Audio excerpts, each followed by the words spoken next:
Hello, everybody. This is episode 33 of the Keep It Rolling podcast. I'm Kyle Perkins. I'm here with Joey Deal. Welcome, Kyle. And Matt Ortiz. What is up? What is up? Nice having Awesome you, buddy. to be here, man. Yeah. So let's do a little bit of our origin with Matt. How long have you known Matt?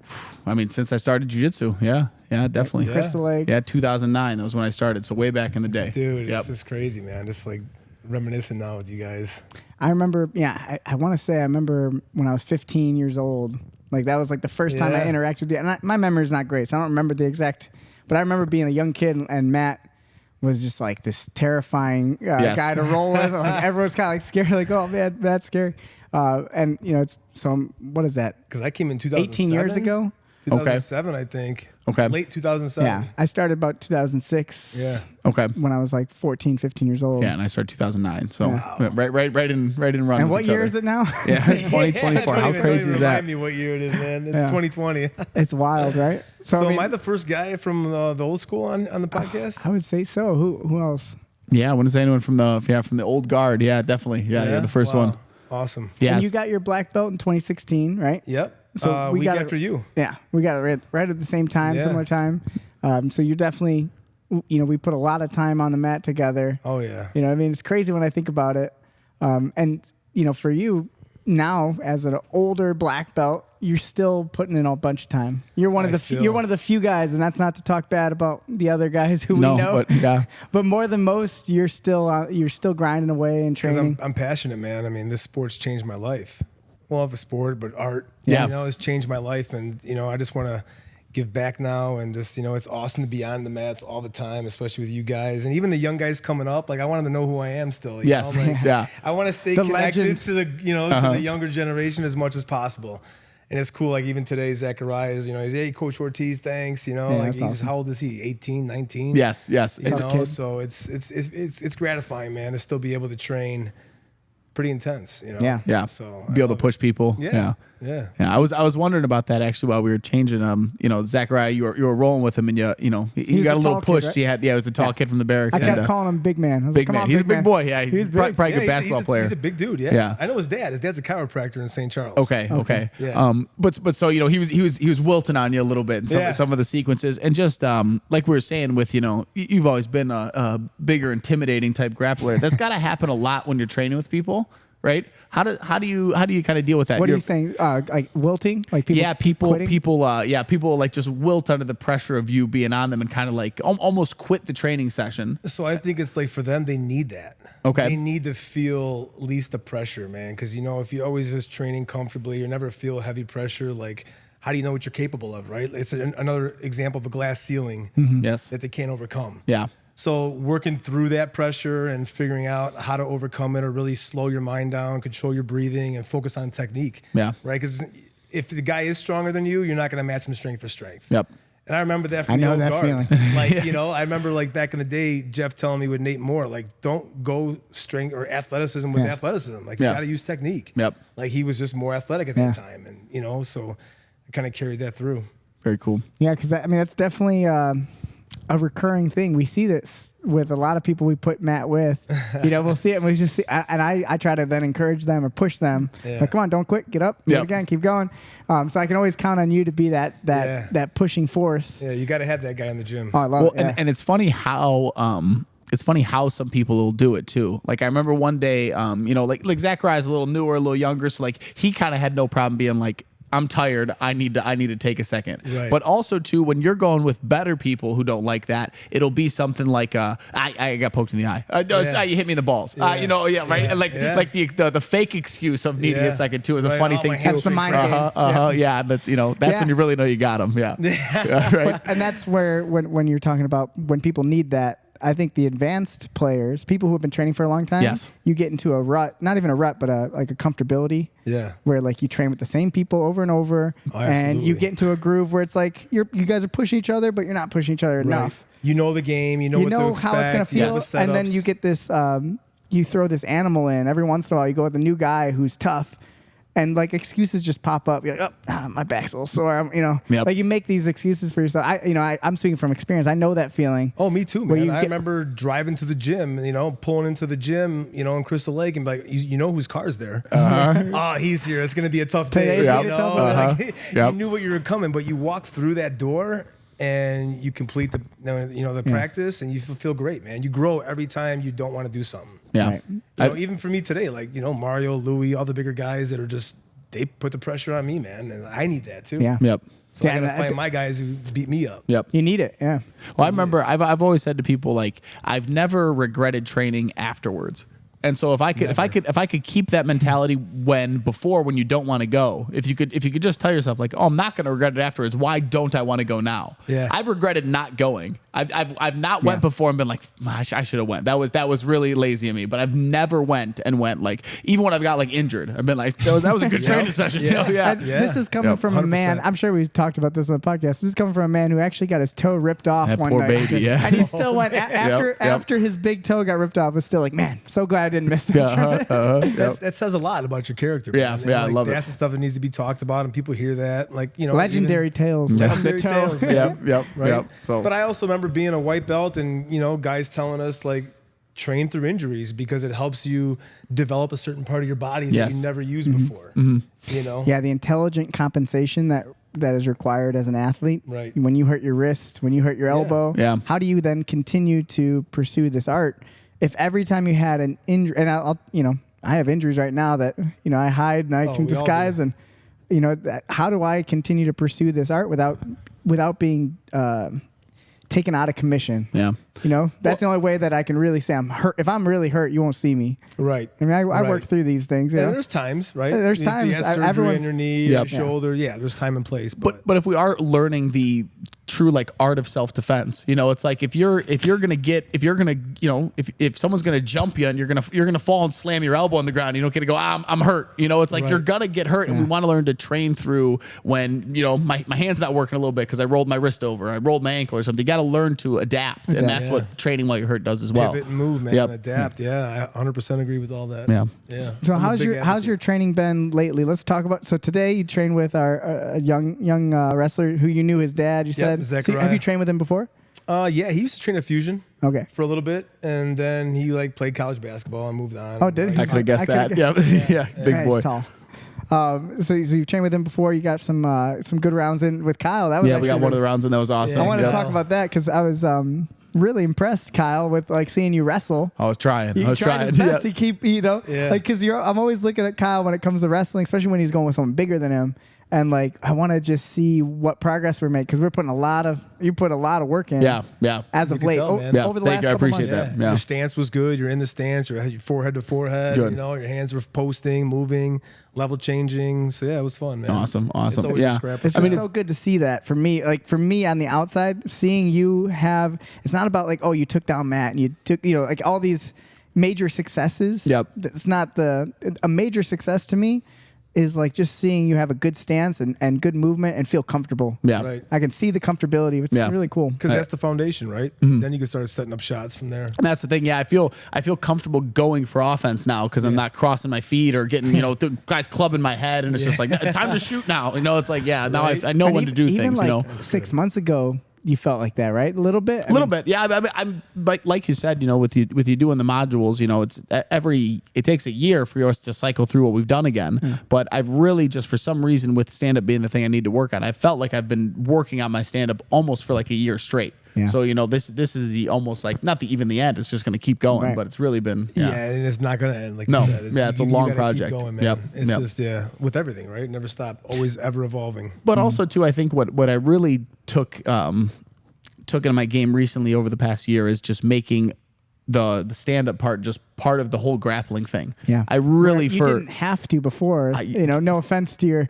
your game, but your game was a kind of a one-dimensional plan of like I don't need to wrestle. Why would you wrestle if you just go I leg didn't lock understand people? why I needed to pull guard and go for leg locks. It worked beautifully, Yeah, and it was just like, if I stand up, they can take me down and get points. Most Which people has its place. Yes, and I would just I'm be not like, saying it's wrong. I'd just be like, most people can't pass my guard. So like, if I just pull guard, it's like, how are they going to score on me? This is a great plan, And there's a logic to that. You got to do the whole stuff. thing. You got to play But the how whole much game. fun are you having wrestling? Yeah, it's great. It really is. Yeah, it's fun. Yeah. And I would say that to the person who's like, leg locks are stupid.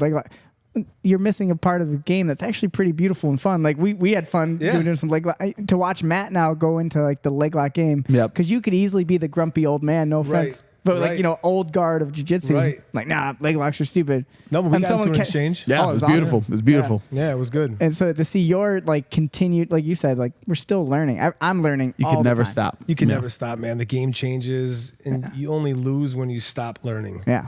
Yeah. That's man. where you become stagnant and plateau out. So you got your black belt. Do you remember how many years it took to get your black belt?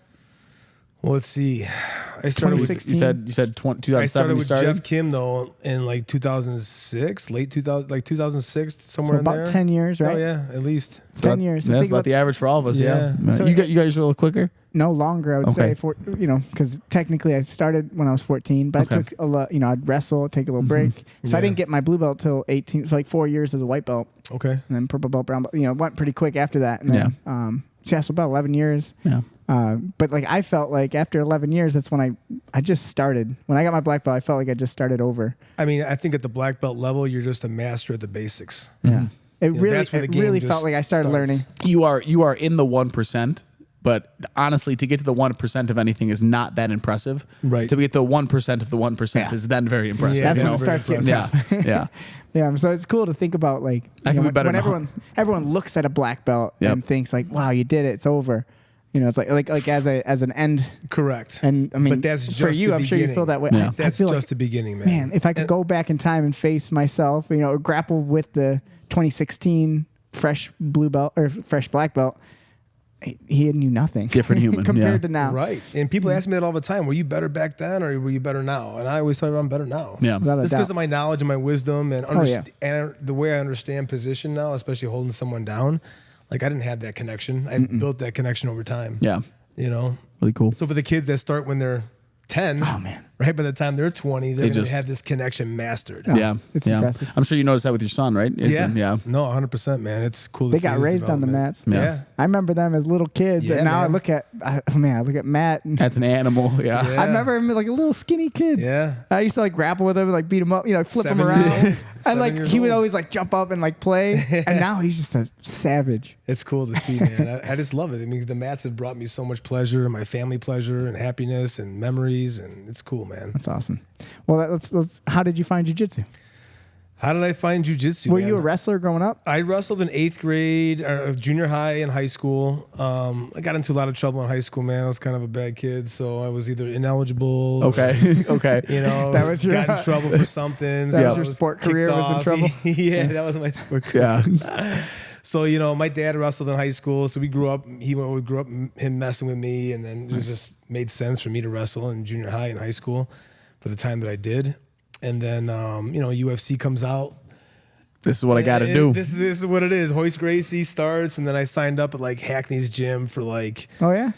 maybe a couple months when he was in what was that? For those who don't know, Bloomingdale. Keith Hackney. UFC 1, UFC baby. No, Yeah. UFC 3. He was his 3? first one. Okay, okay. Yeah, and he fought Emmanuel big sumo Yarborough. wrestle. Yeah, Emmanuel Yarborough was his name, Yep. who was a 650-pound black sumo guy. Yep. It was just funny. He's just crazy, like a humongous guy. Yeah. First punch breaks his hand, overhand, boom, and then just continues to beat him with his broken hand.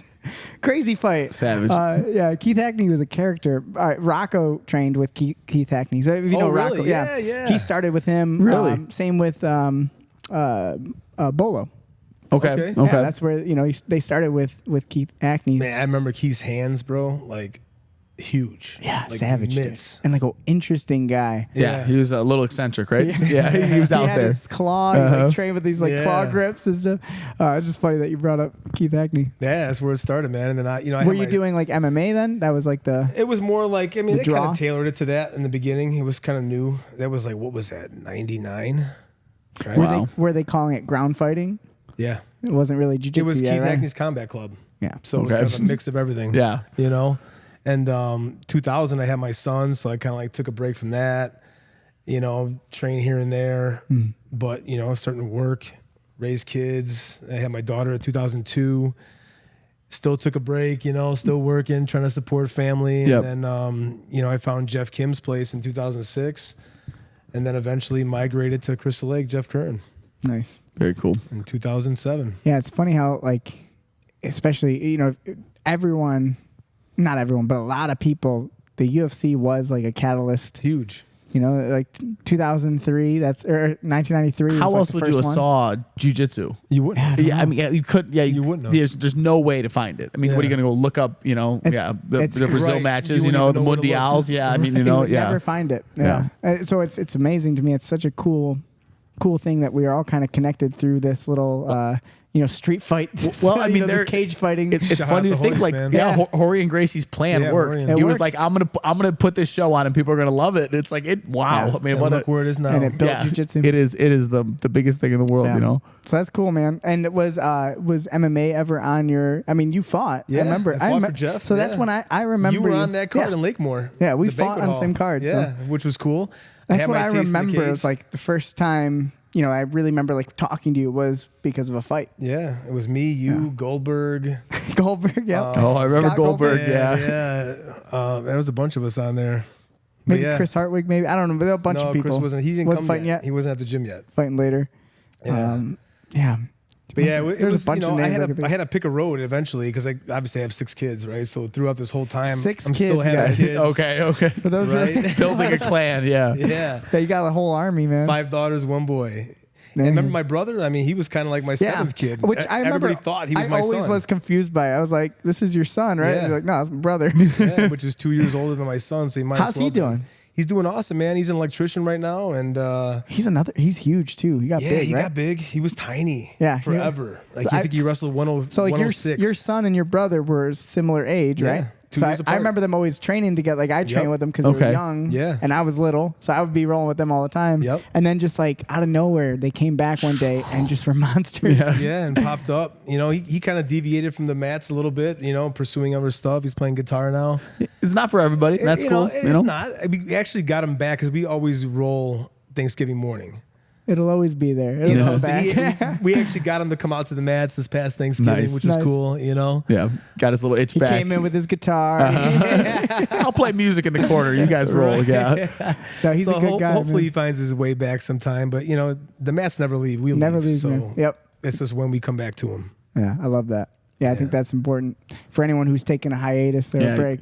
you can always We're come back. waiting. It's Yep. there for you. Yeah, just like us, man. We reconnected after 6-7 years. Yeah, maybe? super special, man. And I think about like how that happened too. I think you just reached. It was from social media, right? Yeah. You reached Yeah. out like, hey, I think you saw that I had school going, or Yep. you saw a post or something. Well, I think, I mean, from what I remember, you kind of had a crew that you were doing open mats with over COVID. Which and you- you were you just were- trying to you were having trouble finding enough space for them to have an open mat. Correct. And so then you kind of just brought them over here and Yeah. everyone loved it. So we kind of were always doing open mats at my house. It was always like Wednesdays and Sundays. yeah, it's kind of almost like a legendary thing of like Ortiz's garage. the garage, right? the garage is awesome. 'Cause I've you been there. went there. I've been there a couple times. Yeah, Yeah, the Kyle's garage is been there, awesome. yeah. Yeah. I'm kind Yeah. of disappointed. I've never gotten to go. Really? Oh yeah, it's cool. I gotta come. You You're still gonna have to it. come at least I once. need Yeah, to. Wednesday at 3:30.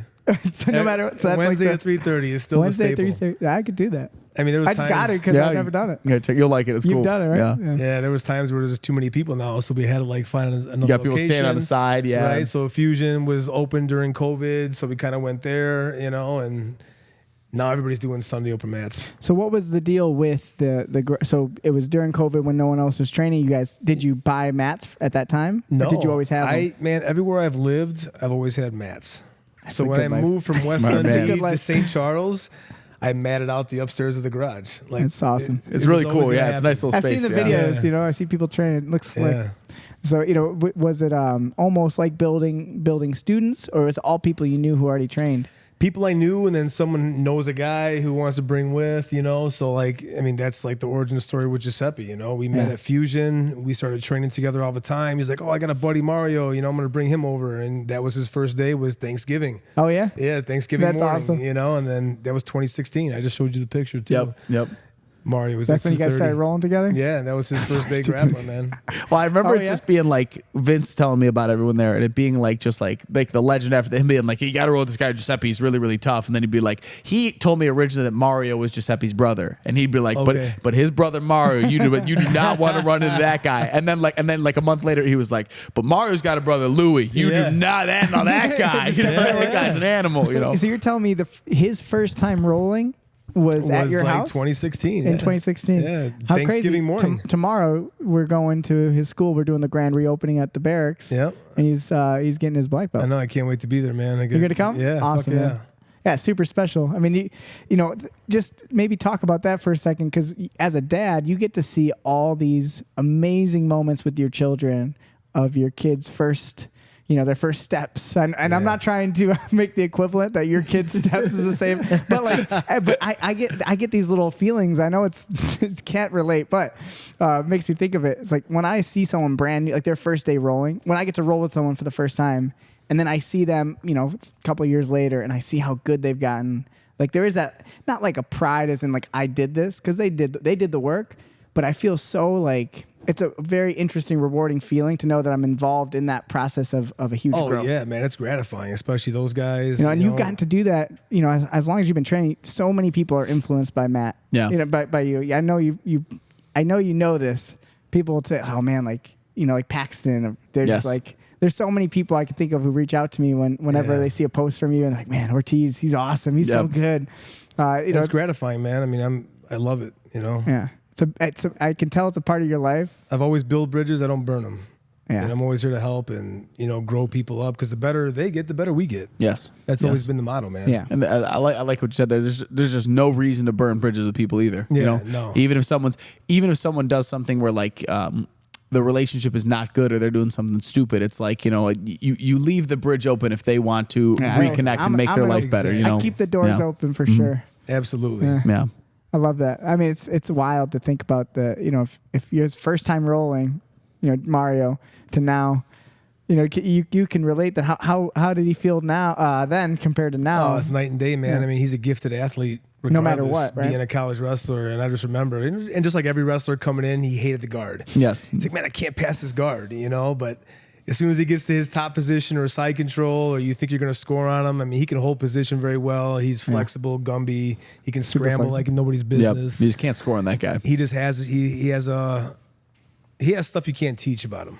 You know, I mean, you guys know that just watching. Yes, yeah. And now that he's actually like been a student of the game, Yes, and drilling and practicing, and you know, Joe and those two bouncing each other off of each other, and Louis, they've sharpened each other up, man. Yeah, really special chemistry in that place. So it'll be exciting over the next few years to see. Yeah, growth. We had them on the podcast last episode, and hearing their goals and what they want to do, it's exciting. Yeah. Well, it just seems like, you know, they have a really good plan and goals and stuff, but it kind of just seemed a little bit like for them, and then now it's going to be for a whole like crew of people over there, which will be really, really cool. You know, they needed a solidification, and I mean, you guys bring that, you know, Sure, and man. I think it's just gonna elevate everybody. Yeah, it's gonna be fun. You know, to new heights, and what's on the horizon for you guys is like gonna be awesome. To see. You're definitely a part of it, and we appreciate your ability. We were saying before the podcast, before training, like you're like an ultimate connector. You connect a lot of people together, Yes. and like, you know, through friendships, and you know, and like you said, that is jiu-jitsu. Jiu-jitsu's connection. And like we do it on and off the mat. We make these really like lifelong. I mean, if I think about it, since I was 14 years old to now, 33, I'm 33. Isn't that nuts? You know, that's a lot. Some people don't know anyone that long. no, yeah, You people know? fade in and out, but Yeah, like we've had a good connection over these years, you know, and it's, you know, I was saying too, Kyle, before I was saying to him, it's like this podcast is such a great excuse. I've known him forever, but to sit down and talk to you, and try to learn a little bit more about your background and why you do what you did, how you found jiu-jitsu. well, that's like you know, this I've is always why said jiu-jitsu is so cool. about jiu-jitsu is this funny thing about like, you know, you don't know. Like you know, we know more about each other, but a lot of people like who are I don't like, know Kyle at they're all, really actually. good friends in the I mat. don't Where know like this they guy. would almost like if someone called them up in the middle of the night and was like, hey, like I need to get rid of a body, they would go and help them, Yeah. but they don't know how many kids that person has or like their middle name or when their birthday is. But it's just you build these weird bonds with people on the mat, you know. And I think those bonds just strengthen, man. Because your strength, through struggle. What you're doing, the struggle, the adversity, man. I mean, you build a brotherhood, man. That's the closest thing you can do without being in combat with somebody in the military. Yeah. I can't think of a better way to really get to know someone than trying to beat them up. Yes. And have them try to beat me up. Like, man, when you find out some people you just don't mesh well with too. It's the honesty, and then you realize, it's the honesty like, man, of it. You know? Oh yeah. It's the purest form. Yeah. Oh yeah. It's a true communication. It's like I learned. I said this on a podcast I did earlier today with Steve, the unfinished or unpolished podcast. But like jiu-jitsu, I feel like I know so much about someone the moment I touch them. I know it sounds weird, but like if I grapple with, let's say someone new comes on the mat, and we high five and we start grappling, I know a lot about that person almost instantly. It's energy. I know whether they're shy and timid, whether they're confident and arrogant. I know if they're good, nice people, like good people who care about people. I can tell if they don't give a shit about anyone. I know like the shit that is really important to learn about someone. I know it instantly. And some people go their whole life, like thinking they know someone, but they never got that touch, that concept. You know what I mean? You know what's beautiful about that? Because we all wear masks. Yeah. Right? And on the mat, there's no masks. Yeah, you You're can't hide. exposed, man. Yeah. You Yep. can't hide. You find out who you really are. You might have that bravado and like you're confident, and as soon as I Right. touch you, I can feel you're fucking Yep. scared. You're I can scared. feel you pull away and rip away, like Well, the Yeah, comparison I've heard is like, the fighting is like such like just a true honest thing, and it's kind of like dancing. It's like if you told someone like I'm a really good dancer, and it's like, Let's well, see let me it. see it. You can't fake it. It's just like I'm gonna see you doing it. It's like I've been faking my dance moves from day one, man. Don't say that. yeah. Yeah, that's why I man. suck at dancing. Yeah. Well, imagine that. Just like, I got this choke that works. Like, I can't show it to you, but it's just like I'm gonna test it right away and see if That's it works. So the mats is like the great equalizer, right? Yep. No matter if you're a millionaire, broke, we can't speak the same language. Like we're all equal on that mat. Yep.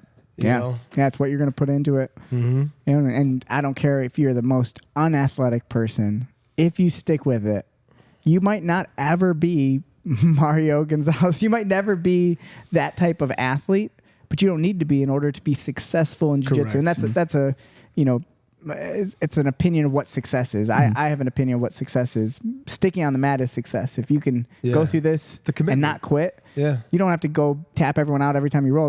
That's a wrong. It's funny actually. I'll mention this. When I went to go shower, I go into the locker room and Cambio's laying on there.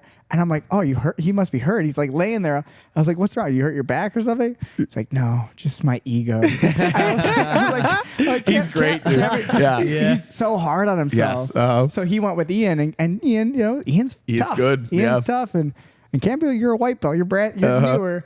But he's got this idea. He's like, man, I should be doing better. I don't know how Ian. I was like, as long as he doesn't quit, it'll be good. Well, it's but it's funny to me that's like his level, what he believes success is, and I'd have to have him only explain tapping that people. to You got to talk. But to him. I assume that he thinks he's unsuccessful by coming out here and getting beat up by Ian. When I would argue, as long as you come back next, you are the most successful person. You're more successful than 99% of everyone in the world. Yeah. You only Because lose you're when coming you here. quit. Yeah. Yeah. You only lose when you quit. And Ian's man. going to make you better if you keep coming. Well, I For messaged sure. you those two kids came in today and they were just like interested about classes, right? Right. And one of them was very enthusiastic. I want to fight, blah, blah, blah. And then the other one was very like shy and kind of like How old? 14, 15-ish, maybe a little older than that. And their moms was just saying, this is his friend. He's a little more shy, but I think he'll take this and stuff. And then me and TJ were walking to get pizza, and I was just saying to him, I was like, I would assume that nerdy one's going to stick around more than the other one, because the other one's going to come in and think like I'm going to be real good at this, and it's not going to go well, and he's immediately going to be like, oh, I need to go somewhere else, or I need to blah blah blah. And like, who knows? But the nerdy kid comes in and like thinks like I'm not that good at this, blah, blah, and he has one moment where he like sweeps someone, and he's like, oh, I might be good at this. I could do this. I feel like you're describing myself when I was young. Oh, really? Okay. Not that I'm like, oh, I wrestle. I felt like I was, you too. You're an athlete in other sports, but I was like that where like being a small person, I have these Napoleon complex type of thing as a young short guy. And like when I had one moment of success on the mat, it's like, oh, I'm hooked forever. Well, I mean, that's, you know what I mean? I think I've told this story on here before, but like, you know, when I played football and stuff, like if you looked at like my like combine stats on paper, I should have been really good. And I was just like, okay. I wasn't like very good. Like I ran like a 4.7 40. I was benching like 250. I was like, I should be really good. And I just wasn't very good. You were? I was okay. I benched like 250 in high school. I ran like a 4.7. But he used to weigh more. Yeah, I was like, he was like 185. But then I remember the first day I did jiu-jitsu, we played King of the Guard, and I didn't know anything, but I remember I put someone in like the worst Kimura ever, but they tapped, and I got the square, and I remember my brain immediately went like, oh, this is for me. Like this sport is for me, you know, like, and probably not, but just that moment of thinking that gives you that. So many victories in practice. I mean, there's so many victories everywhere, right? Football, you kind of got to wait for the weekend to get that big victory. Right? Jiu-Jitsu is victories every day. And the quarterback gets the credit. Yes, you know, I'm out there playing center, snapping the ball. Right, what are you doing? That guy, his ass is in the air. Yep. That's great. That's awesome, man. Well, you know, I really I'd like to, you know, hear a little bit more, if you don't mind, about like the origins of, you know, so as you grew into your like a family life, I do think of you as like the dad. You're like a dad guy. That's fair, man. I own that. You know, what'd you say? Six kids, man. 5 daughters, a son. Wow. So what are the struggles being someone who has such obligations to a family to continue being a martial artist? Wow. Because I hear that from so many people. And it's, you know, and I have positive stories, but I do have some of those negative stories of people being like, I can't train. I can't balance all this. I got too much stuff going on at work, this, that, whatever it is. You know, and I generally think of someone like yourself, or, you know, I always use Kenny as an example, someone who's got a bunch of kids and has a job and he's busy, but he still makes time to train. You know, and I don't have an answer for that because me and Kyle, we don't have that obligation. So it'd be us, you know, it's disingenuous for us to tell someone who has 6 kids to be like, come on, man, toughen up. You could do it. It's just not cool, but you can say it. You know? I guess it's just like what you value, man. Like what's important to you. For me, you know, my body is my temple, right? So I need to sharpen that and keep that in shape and ready to go. And, you know, my kids see that. So I want to just be the tip of the spear as I can physically, right? And through the physicality, you build your mental resilience. And for me, I just put a lot of value into it. Like I always find time. It's always been a part of me. It became ingrained to where I can't miss. Like, you know, I've never felt regret about coming here. I've only felt regret about not coming. Yes. So I mean, I don't know if it makes sense, but just like what you value, right? For me, I valued it. Some guys just don't value it. It's hard to tell everybody just get in here and train, but maybe they just don't have the value. They don't see the value in it, or... I remember putting in a category in my head of like training just became in the same category as work. Yeah. And I remember just like telling myself, like, there's some days where little things will come up and I won't go train. I'm not feeling it. I'm a little sick. I'm running late, blah, blah, blah. But if any of those things came up and it was for work, you wouldn't not go to work. You always go to work unless there's like not everyone goes to work. Yes, but like if you're a functioning human being in society, you're a high performer and you have core values, unless there's literally something that makes you not be able to. So like I just changed that. I'm someone who goes to jiu-jitsu every day, no matter what happens. I go in the same way I go to work. I go to jiu-jitsu. Well, you know, I guess this is what I'm trying to say too, as like, you know. Again, we can't say it to someone who has kids because we don't have them, but you do, is how do you then demonstrate the value of that to someone who doesn't see it? How do you then show that this is something that affects your life? It's beneficial for your family, because I'm sure every good dad does see the value in taking care of their family. That's why they work so hard. That's why they make the money to provide for their family. So then you say, hey, but you should also be paying money to come to a gym, and you should be working out a couple days a week, and they're like, man, I don't see the value in that. And they're fat and they're out of shape, but they're, you know, like, because they get anxiety and depression, and they fall into these, you know, plateaus in life. I think it's one of those things about, you know, human society. It's just really hard to get people to see the value until they've already done it. Of hard work. Yeah. And the people who already have done it, you already know it.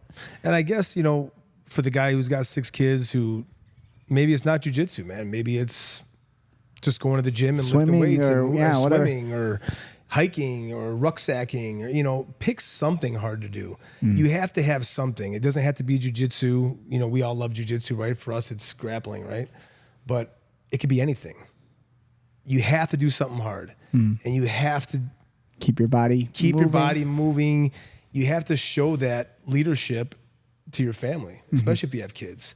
You don't want your kids to see you, fat on the couch and unmotivated. And I'm sure you wouldn't want to see your kids like that. And you won't want to see your kids like that either. Well, so that in the same way you're saying, like, we can't talk to someone about the perspective of having kids when we don't have kids. You then can't tell your kids to work hard and be in shape and stuff when you are not. Yeah. Yes. You can't, you can only try to demand or encourage what you do. You can't fake that, right? And kids do not listen to words; they only watch actions. Yes, they only watch actions, Yeah. and that's been a big pet peeve of mine.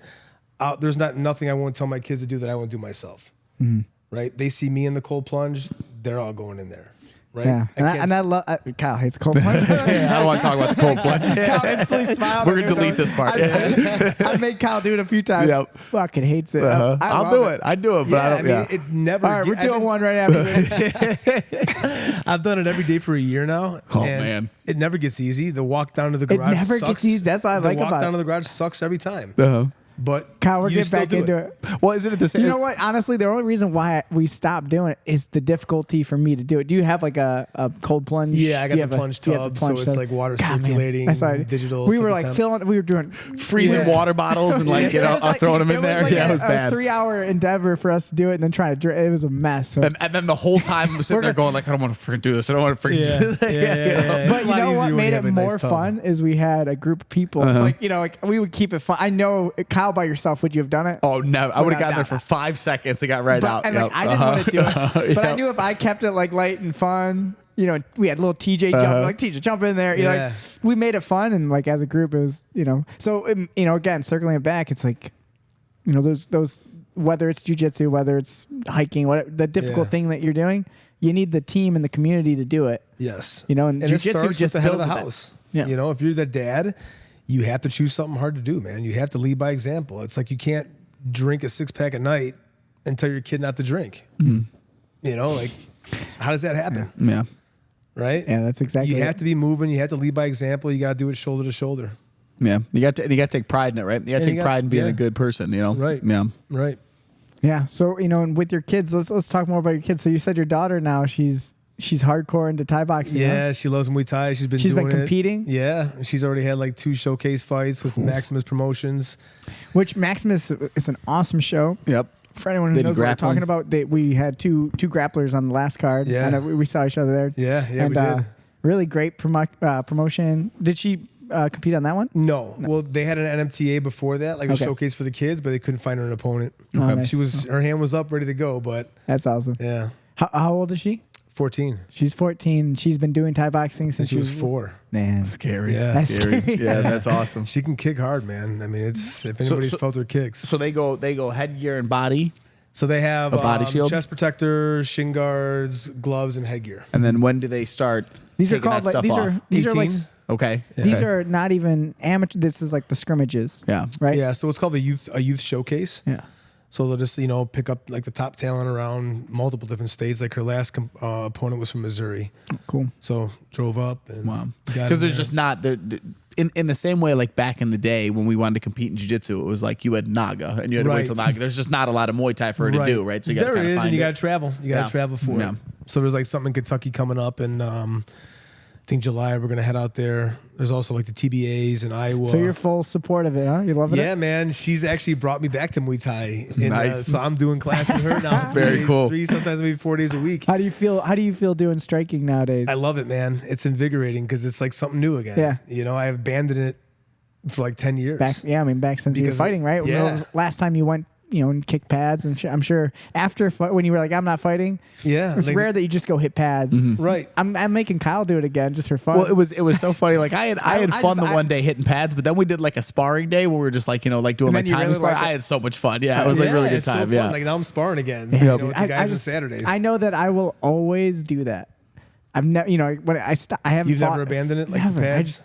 I just love. I'll hit the bag by myself if I have time, Yeah. or like grab a buddy and just do timing sparring. Like since I started jiu-jitsu, I started jiu-jitsu for MMA in my brain. As a kid, I was like, I'm gonna fight. That's the only reason I'm doing jiu-jitsu. Yeah.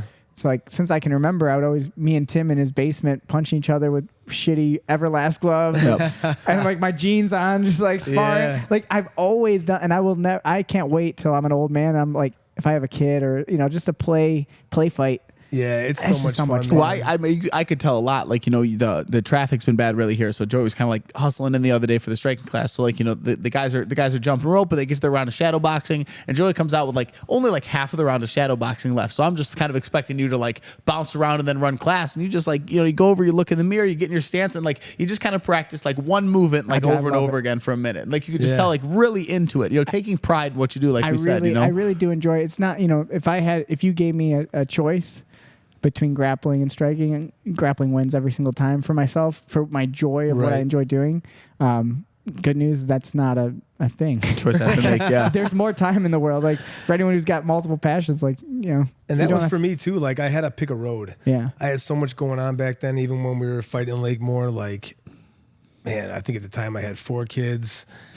And like a business, 2 businesses, and then like, am I going to be just mediocre at everything, or do I want to be really good at one thing? Mm-hmm. So especially when it comes to fighting, right? Like if you're going to fight, it's like it's selfish, man. Yeah, it's a selfish sport, and it should be, because it should be for your health. You always hate me bringing him up, but it's one of my favorite. Nick Diaz did this interview once, and he was like, I'm watching this embedded about the guy I'm going to fight, and he's like at home with his wife and kids, and I just realized like I don't have that. So like when we go to fight, I'm going to beat your ass in front of your wife and kids, because like I don't, and it was just like a good perspective of like he's got no wasted time in the day. Yeah. I'm training all day. Nate knowledge. Yeah, you have to. I mean, you remember like it was boxing with Doug from 10 to 11, Muay Thai from 11 to 12, and then grappling from 12 to 1:30. Mm-hmm. Then you went home and slept, and came back at night, and did it again. Well, I mean, when I first started, I was a union sheet metal worker. Yeah, I remember that. I'd wake up. Because your dad. Yeah.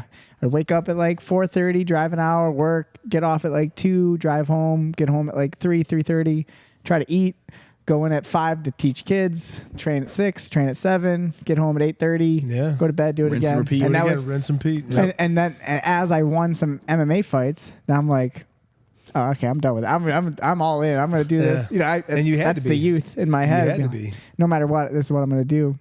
But it is funny how things evolve, and you do have to make choices in life, no matter what. And I did. I had to pick the grappling route. And I'd say you made the right choice, man. Yeah, man. You're a great dad. To see your kids how successful they are and the things that they choose to do, like Matt with wrestling is so cool to see him have success. Yeah, it's huge, man. It was awesome, and that's how. And that he's your started. oldest, right? Matthew's my oldest. He's the oldest. He's the boy's the oldest. So like I remember taking him to like Nagas back in the day. You brought Naga up, and he's doing jiu-jitsu. I think he was probably 8 or 9 years old, and he's getting choked out.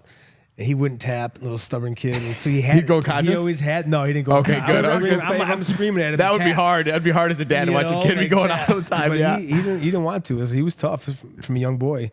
He's got the fight in him. We get to another Naga, and he starts getting taken down by this stud wrestler. His name is Louis Hayes. He's a big name in Illinois. And I'm like, all right, we got to start wrestling now. So that was the catalyst for wrestling? Yeah, wow. Right. So jiu-jitsu first. Wow. I didn't know that. Yeah, that's really Muay Thai cool. and jiu-jitsu I assumed first. it was wrestling first. No, he was from 7.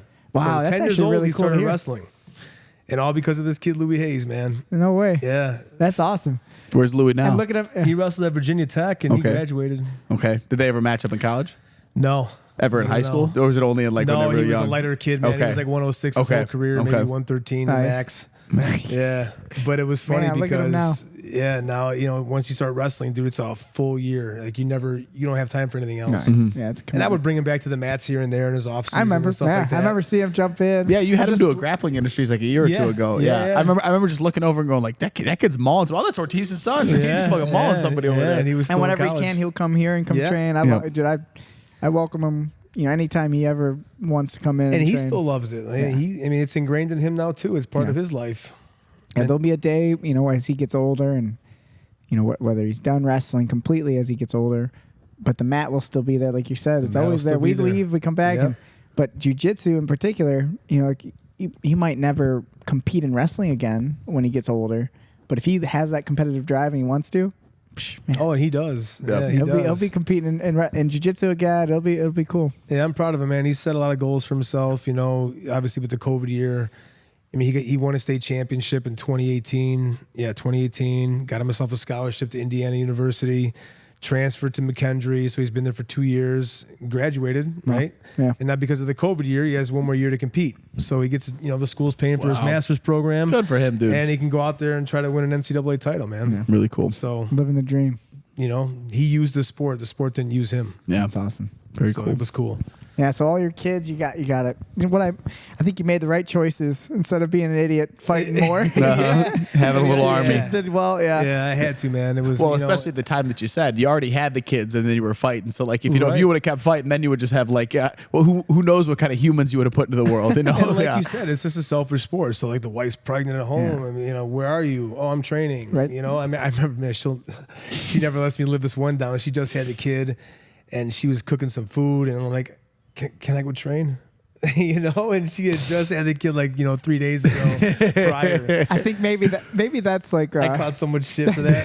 there might be a I asked. What? I know. there You might said be yes. there's either like a seminar or a workshop or like a program maybe you should write and come up with to help husbands and dads deal Get with away. like in the right way. In So the it's right way. respectful. It's not but Yeah, because but I at the end of the day, there's got to I be definitely put my wife through the ringer. Yeah. Honey, and that honey, goes- you seem like you need some space. I'm gonna get out. And that's good verbal jujitsu. There Yeah. is like some skills on how you navigate those exchanges, Right.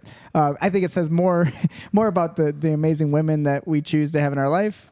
If you're training jujitsu and you have 6 kids and you have a wife, it's usually because she's a really special woman. Yeah, she understands, man, and she knows how much it gives me. Like it's fulfilling. Like I'd be a different person if I didn't have that. Yeah. and Mat time. probably not the guy that she'd like. 100%. Yeah. 100%. It took her some years to understand that. Yep. Yeah. No. Yeah, But well, we they start to understand it see now. who they don't like. Like, Yeah. what's wrong? Go to the gym. Yeah. Something's wrong with He's you. angry. Go grapple. Go, All please go fine. grapple. Yeah.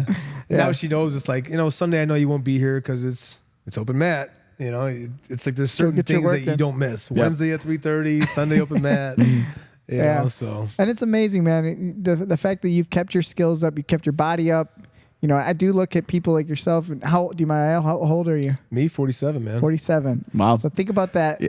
Kyle, we're 33. Man. Are you 33? You're 33. right? Not yet. Oh, you're like 32? Yeah, July, baby. Holy Yeah, shit. yeah. Us Young old baby. bucks. Young bucks. Yeah, I'm 33. You're 32. Us I'm old 33. people. Yeah. Man, I really look up to it. I appreciate the that, man. motivation, the consistency, and no matter what, I know everyone gets injuries. You're going to train, you're going to get injuries, especially the way that you push yourself. And I've had my fair share, man. Everyone's going to have them, and man, it's like I respect more than anything. It's not about who's winning. Like the guy, oh man, this guy wins every time he grapples, every time he competes. But I really respect the people who stick around. Longevity. It's Yeah. fucking hard. Longevity, the turtle beating Yeah. the rabbit. Yep. Yeah. Yep. And this is maybe to try to help us little people out. Kyle, you're middle. You're Mid not small. little, but you're Yeah, not mid-small. tiny, but But we were talking about this the other day, me and Kyle, about if you take a room of black belts, the average size, what is it? they're big. 200 plus? So, I mean, Is it 200? Well, I'm telling. So Jeff did that black belt gathering thing. And Okay. I'm telling you, it just blew my mind when I looked around the room and I But was Kyle like, was the there are smallest? not small people here. Really? I mean, it was like I was one of the smaller guys. And then like Justin Seaberger was there. He was probably the smallest guy. Maybe like out of a room of 100 people, maybe like 10 guys who are under like 170, 180. And like everyone else is big. shit. And you just realize like those are the people who are going to last. Yeah. It's like, it's just, Yeah. I mean, it's hard to last a if you're small. challenge. And it was like, it like hurt my soul, cause like, you're like, I thought they'd all be tiny. It's like, it ain't like that, man. It's Oh, hard to be man, tiny and yeah. stick around, Dude, I mean, your body's the ultimate resume, right? You could tell a lot of person by just how they look, right? If they're put together, solid, fit, Yep. right? They're committed, they're disciplined. Yep. They embrace hard work. It's not easy being in shape, especially the older you get. The older Yeah. you get, yeah. It gets harder and harder. And if you want to survive this type of training, Yeah. you're not going to last if you don't take care of yourself. And And I honestly- think about that a lot, Yeah. I mean, this type of training, like especially at this age, I just feel like I have an edge. Like With mentally, everything, yeah. physically, emotionally, just Yeah. doing it for this long and still put together, you have an edge, man. Well, you could go. I mean, it's obviously like none of us like work in like a corporate world, but like if you were like, doing paperwork or something, you just know like, I'm going to do paperwork way longer than that guy. Like I promise you, like, it's just, I can last, And maybe that's what I'm addicted to is the edge. Yeah. Like I just like being up there. I like being on the edge. So this gets us into some stuff you're working on now. Like, what's your big projects that you're working on nowadays? Obviously, you have your business too. You're so self-employed. I've owned a construction company since 2005. Wow. You know, and a property management company that we buy and sell and own apartments. Can you maybe go into anything about training jiu-jitsu, about martial arts that has to do with business? Like how has that affected you as being that's a long time to be self-employed and have your own business. So I think that's kind of the key too, man, is having financial freedom, be an entrepreneur. Like I'm able to like set my schedule to tailor around what I want to do to have fun. Was that the motivation behind starting your own construction business versus working for someone else? Honestly, I didn't like taking orders, man, from people. I like to be my own boss. I found that out really quick. I was in the Carpenters Union for 6 years, and you're out there when it's super cold. You're out there when it's super hot. Yep. And you got guys that are younger than me inside the van. And I'm like, you know what? Fuck that. I can do this, So I quit the union, started my own company, and the rest is history. Wow, that's really cool. Yeah, and so then was the financial freedom just kind of like a result that you're like, oh, this is nice. It's more like you didn't want to take orders from people, and then when you're on the business, you're like, oh, like I have so much freedom now because setting your own schedule. The financial freedom is not just going to fall in your lap. You got to work for that too, right? So it's definitely shining in the construction industry, being the best carpenter. And it's funny because of course it sounds so nice when you just say that. You're like, yeah, I'm not, no one's telling me working for no one. Yeah. But the flip side of that, being a business owner, it's technically a 24-hour job. Yeah. Whereas before you clocked in, clocked out in the union, and you knew that if you lost your job, there's gonna be someone kind of supporting you. For sure. And now you fuck up, it's all you. I don't know the exact trade. I don't know the exact quote, but it's something to the effect of like, entrepreneurs are the only person that will like quit a 40-hour a week job to work an 80-hour week job to make a little more. It's like So, but I mean but like I want to work hard. Yeah, I don't want to be fucking lazy. For myself, I want to work hard. Yeah, and not that I don't want to work for other people, but it's I definitely there's no way I would have done the amount of time I spend in my business would never ever happen for McDonald's if they hired me. No, and that's cool. I'm never going to be like spending extra time. Like that's the reality of it. How do I put this Whopper together? Yeah, it's not McDonald's. Because that's what society wants. And this kind of segues into what I'm doing. Like they want you to be just dependent, right? They want you to be committed on them, not to be self-sufficient and capable for yourself. Yeah, right. And I think being an entrepreneur, working hard and earning your financial freedom just will translate into more gifts and more doors that'll open for yourself, right? Because you got to be an asset. There's assets and liabilities. What are you good at, right? Is it going to help you get to another door to bring you into something fruitful? And for other people too. Yeah, you develop space for other people. Yeah, and that's kind of always been a big goal of mine in general too. When I think about a business, is it's not just for me. Obviously, you start that business for yourself, but then what can you do for other people? How can you grow this into something bigger? Oh man, I think about that stuff all the time. You can't even relate that. How many people do you think if you employed or helped and gave someone a chance for something and make happy too when they want to remodel their house or build them addition? Like they're so happy when it's done. That's you're the asset. Wow. Yeah, I'm the asset. It's cool. So that goes into everything, man. I think it's how you do one thing is how you do everything. Awesome. From work to family to training to, very cool. To everything. Right? There's fighter jets. And there's crop dusters, and they fly at different elevations for a reason, right? I'm gonna be a fighter jet. I like it, and you're gonna choose it. Yeah, you can make your own path in life, but you got to do it. And there'll be a tow line off that fighter jet one time. A crop duster might be able to come up and grab that tow line and get brought up to a higher elevation. We all get helped in certain ways, no matter what. Like I don't care what anyone says. Everyone's gotten help somehow. 100%. Some people just don't accept help well, and some people do, and some people look for opportunities well or take opportunities well. Well, I tell people all the time, like when I'm like around certain people, like I'll feel like, like with jiu-jitsu, like as an example, like, when you roll with certain people, my brain will go like, oh, I'm doing more than enough. Like I don't need to do any more. This is obviously I'm good enough. But then like when I'm around Joey, I genuinely feel like, God, I'm not doing that near enough. And some people, they don't like that feeling and shy away from it. Yes. I love that. I love the like, man, I'm not doing enough. That makes me feel so good. Motivated. And it's that shouldn't. I mean, also like it makes me feel motivated. I don't let that beat me down. It's like that's how you know you're in the right circle. Yeah. Right? That stuff's contagious. everybody feeding off of each other. Iron sharpens iron. Yeah. Well, dude, that's why I want you hanging out here more. I need you. I love it, dude. I love being here, We man. always, I'm always excited when he walks in. Everyone's pumped up. Some people are like, "Oh shit!" Well, you got to think all the bigger guys who are on the sides. Like every one of them's like, I hope there's someone who's gonna take him. But they need that, I love man. it. Man. I do. That's such an important thing to talk about and to say is, the circle of people. In jiu-jitsu, you do at the end of the day, you do get to pick who you spend time with. Yep. Yes, you do. There's so many parts of our life where we feel like, when it comes to family and stuff, and some people have hard upbringings, that you didn't get to choose your father, your mother, you didn't get to choose your brothers, but at the end of the day, like as you grow up, you get a lot of choices who you spend time with. And if you feel like you're getting dragged down, make then a you choice. need to change your environment, man. Yeah. We are our own authors of our life. So it's up to us how we want to write this story. Yeah. Right? So I think, like you said, your environment, the people around you, if they're not serving you, if they're not motivating then you have pushing to edit that relationship. Yes. Pushing you in the right or edit direction. it, and get around the guys who are going to push you and serve you, and sharpen you and hold you accountable. Right? Because that's what it's all about. So is that where you were over the weekend? You were in California? Yeah, man. So I was California, at the Squire Program. Nice.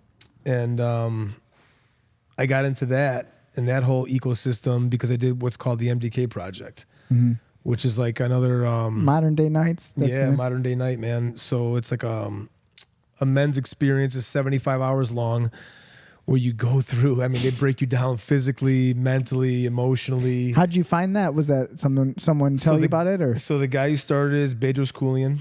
I heard him on the Sean Ryan podcast. Okay. I don't know if you guys heard of Sean Ryan. Shout out to Sean Ryan. Yeah, you would know him if you saw him. You've definitely seen clips of it. Nolan was loving that guy before. He was an ex-Navy that's what got SEAL. Nolan. That's what got Nolan into Vietnam, and then he left us for the Marines. So. We don't like Sean. No, I'm kidding. So we love him. Is he a Navy SEAL? Yeah, He's a Navy SEAL. He was a CIA contractor as well, but he's all about veteran help and just changing the world as we all see it now, like where it's going, trying to make it better.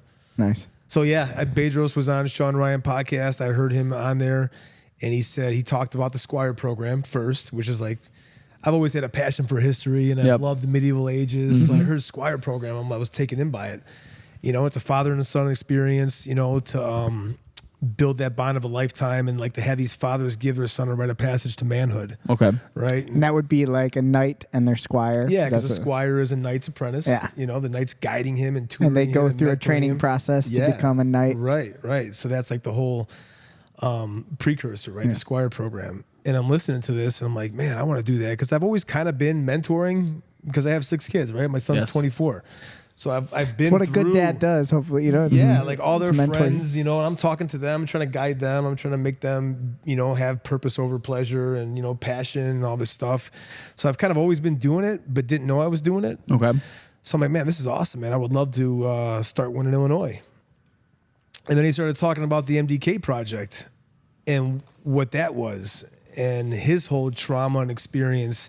And I started to notice that, like, man, if you really want to help others, you got to like deal with your own shit first.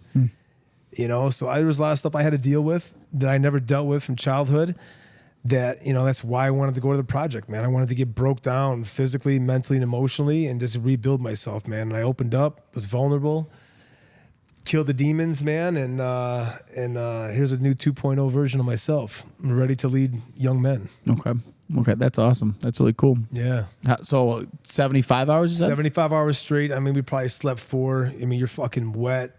You're beat down. Miserable. I think we ate one burrito, an MRE, and then another burrito. Okay. Right? Okay. So it's kind of like Navy SEAL Hell Week, man. It's ran by SEALs, Marine Raiders. Obviously Bedros being the high level entrepreneur he is. There's a lot of classroom work too. And who did you notice in the class that you went to? What type of individual was going to that? You had dudes there with all walks of life, and there for many different reasons. A lot of guys were there to heal trauma, to find their masculinity again, to beat addiction, just, whatever it was, man. They wanted to find that purpose. They want, and men need that. Yeah. They need to be around other men, and just like, we forget, like as a kid, we're playing keep away, we're barefoot in the mud. Yep. All it comes natural as kids, right? It comes natural as a kid, and we stop doing that as adults. Yep. Especially men, we need to get down and dirty, man. and especially with bonding with other men. Yeah. And that's what the project was all about. Well, it's funny you say that about, like kids and stuff. Like just today we have, the kids competition class right before the adults. And okay. we had this kid come in today who he's come a couple times before. He went away. Now this was like his first time back, and he's just like a rough kid. You know what I'm talking about? The kids that came in today. Yeah. Yep. His name's Gabe. He's Gabe. Awesome kid. But he's just super rough, and I can see it. And like I like it. I'm like, but we have to kind of tame him because he's a little too rough with some of the other kids. Tame him, mold him. But like I look at that, I'm like, that's exact. And like I kind of like put him in his place a little bit, yelled at him a little bit when I had to, but then like also be like, man, you did awesome. Yeah. Man. That was great. Like look how you're a strong kid, man. You're doing great. And you could just see like how it just kind of shifted by the end of class. He was like so excited. He's like, I can't wait to come back more and like. But like that came so natural for him. But think about that unconstructed. Right. That unconstructed like masculinity of like fuck. Like he's a tough little kid. I could see him as tough. I could see him as a bully. Yeah. And so you don't want to be a bully, right? No, you want to be able to be a savage and a servant. Yes. And right? You want to have both. And that's you what I wanna think know is when to really turn that lacking, switch right? on. Yeah. It's hard to teach that. It's hard to people. teach that. And that's where the Squire program, in my mind, like that would be that's kind of like good guiding. Right. That's the mentorship. guiding light for the Squire and the project as well for men who don't either. I mean, and that's another thing. Like in the project, you see dudes come in jacked, fit. And I think we had 29 guys, 6 graduated. Yeah. And they rang the bell and they quit. So it's.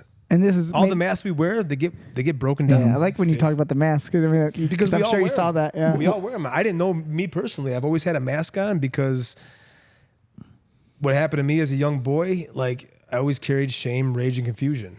It was always a soundtrack in my head playing all the time. And when I heard Bedros say that on the podcast, I'm like, man, that's fucking me. Yeah, it's relatable. It was very relatable. And like he talked about the project. He was the first guy to go through the project. And I'm like, fuck, man. He talked about a beach ball. You carry this pain and this trauma down here and you stick it underwater. You land on top of it in the water and you can get it to go under. But that beach ball is always going to come back up. And it came back up throughout my life many times. And for me to grow, I have to deal with it. You can't just keep hiding it. And we all have to, I had this mask. I'm pissed off. And I just think about it too, like controlling your emotions. Like there's so many times I could have avoided problems if I would have had control of my emotions. Everything wouldn't have been a fight. Yeah. Right. Well, I mean, think about the entire history of human civilization. If there was an easy answer to that, if the whole world could answer that, Right. I mean, we'd have no problems. Well, you saying that, then you just saying about the kid being tough and like that. It reminds me a lot of like Jordan Peterson breaking down what the meek will inherit the earth, what that means, and he says the actual translation of that is the people who have weapons but then keep them sheathed will inherit the earth. And so the idea is like people who are powerful but know to control their power will inherit the earth. Like that's like that's like much deeper than like that. Not weak people inherit the earth, but people who are strong and controlled. Controlled. Yes, very And that's another all that rage or I love that balloon analogy. It's like I mean, at the end, that stuff is there. It always popped up. And how can you navigate that well? How do you use that potentially? Right. Like that frustration, how do you use that constructively? Yeah. Like that's kind of like, that's a skill that most humans we don't learn it in school. We don't learn it, a lot of our parents have problems. Right. So how do you expect them to, if they can't understand it themselves about themselves, how are they going to teach a kid? Right. And that's the whole thing is like, if I don't understand myself, how am I going to lead another young man? Right. Again, like we talked about. Yeah. How am I and going that's to just show honesty, him? right? It's honesty, being vulnerable. Like, hey, we all have these issues, but you got to dig deep and look in the mirror and have that tough conversation if you really want to flourish. So like, it was crazy, man. It was a crazy experience to go through because I was wearing the mask too. I put the tough guy mask on. Was I really that guy? I was going to find out. I mean, I heard that podcast 3rd week of September. The class was October 9th. Some guys trained for a year for this. You just jumped in. And I just jumped in, obviously because I stay sharp here. Yeah. And the skills that I have flourished over there. And that's not to make your head big, but you're an exceptional person when it comes to the physicality of fighting and the physicality of life. Yeah. Not many people, that's a 1%er, like we said, black belts. You're already a black belt at that point. You're a very rare person, but that doesn't mean you could have easily quit. No, I could have. If something came up in your head, some little flip. It could be the way someone talks to you. It could be something. You don't know Right. what Someone it is. get in your face. Well, how am I going to deal You don't with that? react to it well. You just don't deal well with that. And what is that? I don't. That's Right. That's way beyond my my pay grade to try to analyze Well, people. could go right back to I quit the union and owned my own business so people wouldn't talk to me this way. I'm not going to have this guy talking to me this way. I mean that could be the reason Right. That could be too. I'm the boss. Yep. Yeah. Yep. But I don't know. It was Great empowering. experience for you. Yeah, great experience. Changed my life, man. Awesome. Changed my life. Made me a better husband, father. So how does this evolve into the Squire program for yourself now? So being in that ecosystem, man, and just having the assets that I have to bring to the table, people see that, right? So I told Bedros, I'm like, man, I want to open a chapter of the Squire program. He's like, Ortiz, let's run it. I think it'd be perfect. So I opened it up. First class is August 3rd in St. Charles. Nice. Which, by the way, that's my new hometown. I know, man. Shout out to St. so Charles. happy. Joey Deal Closing moving the house. in. Yep. I remember when he texted me. I was super happy. I know, yeah. So it's I like Googled the address right away. yeah, right down So the you street. live by Justin Benjamin. Oh yeah, yeah. That's I think where he he told me. lives. Yeah. Oh, really cool. Nice. Yeah. Good kid. Yeah, We've he's talked about awesome. him on the podcast as well. Yeah. He looks up to you a lot too. He's a good kid. I've known him, man, since he was 12, 11 years old. Yeah, from wrestling. Another great story of you being able to see a grappler grow on the Yeah. mat and into a special individual. And Yeah. he was another one who, he didn't have a dad and was raised by a single mom and Really. wilded out a little bit when he was young, and wrestling changed and saved his life too. Yeah, he's a very Yeah. Saves very a lot of straight kid. Yeah, he's Yeah. got a good path. Yeah, he's a good dude, man. So I'm happy to see that. All right, St. Charles. St. Charles, August 3rd, man. So August 3rd. So can you maybe elaborate what is how would someone who's interested in what you're talking about, how do they figure this out? How do they get involved? So in you it? would go on squireprogram.com. You could check out the Instagram, squireprogram.il is my handle for that. And then squireprogram.com, you go on the website, you'll go through the questionnaire, you'll pick your date, because there's one in California, obviously, Illinois, Denver, North Carolina, Texas, and Florida. And is this a single day event? A single day event. It's 12 to 14 hours. Okay. And, the fathers and sons go through it together, put them through strenuous situations, uncomfortable situations. There's classroom work, some combatives we teach them. And it's really just we want these boys to come out of here more confident, courageous, committed, disciplined. We want them to have resiliency, the ability to resolve conflict, leadership skills. Yeah. Earn their rite of passage to manhood. Age doesn't make you a man.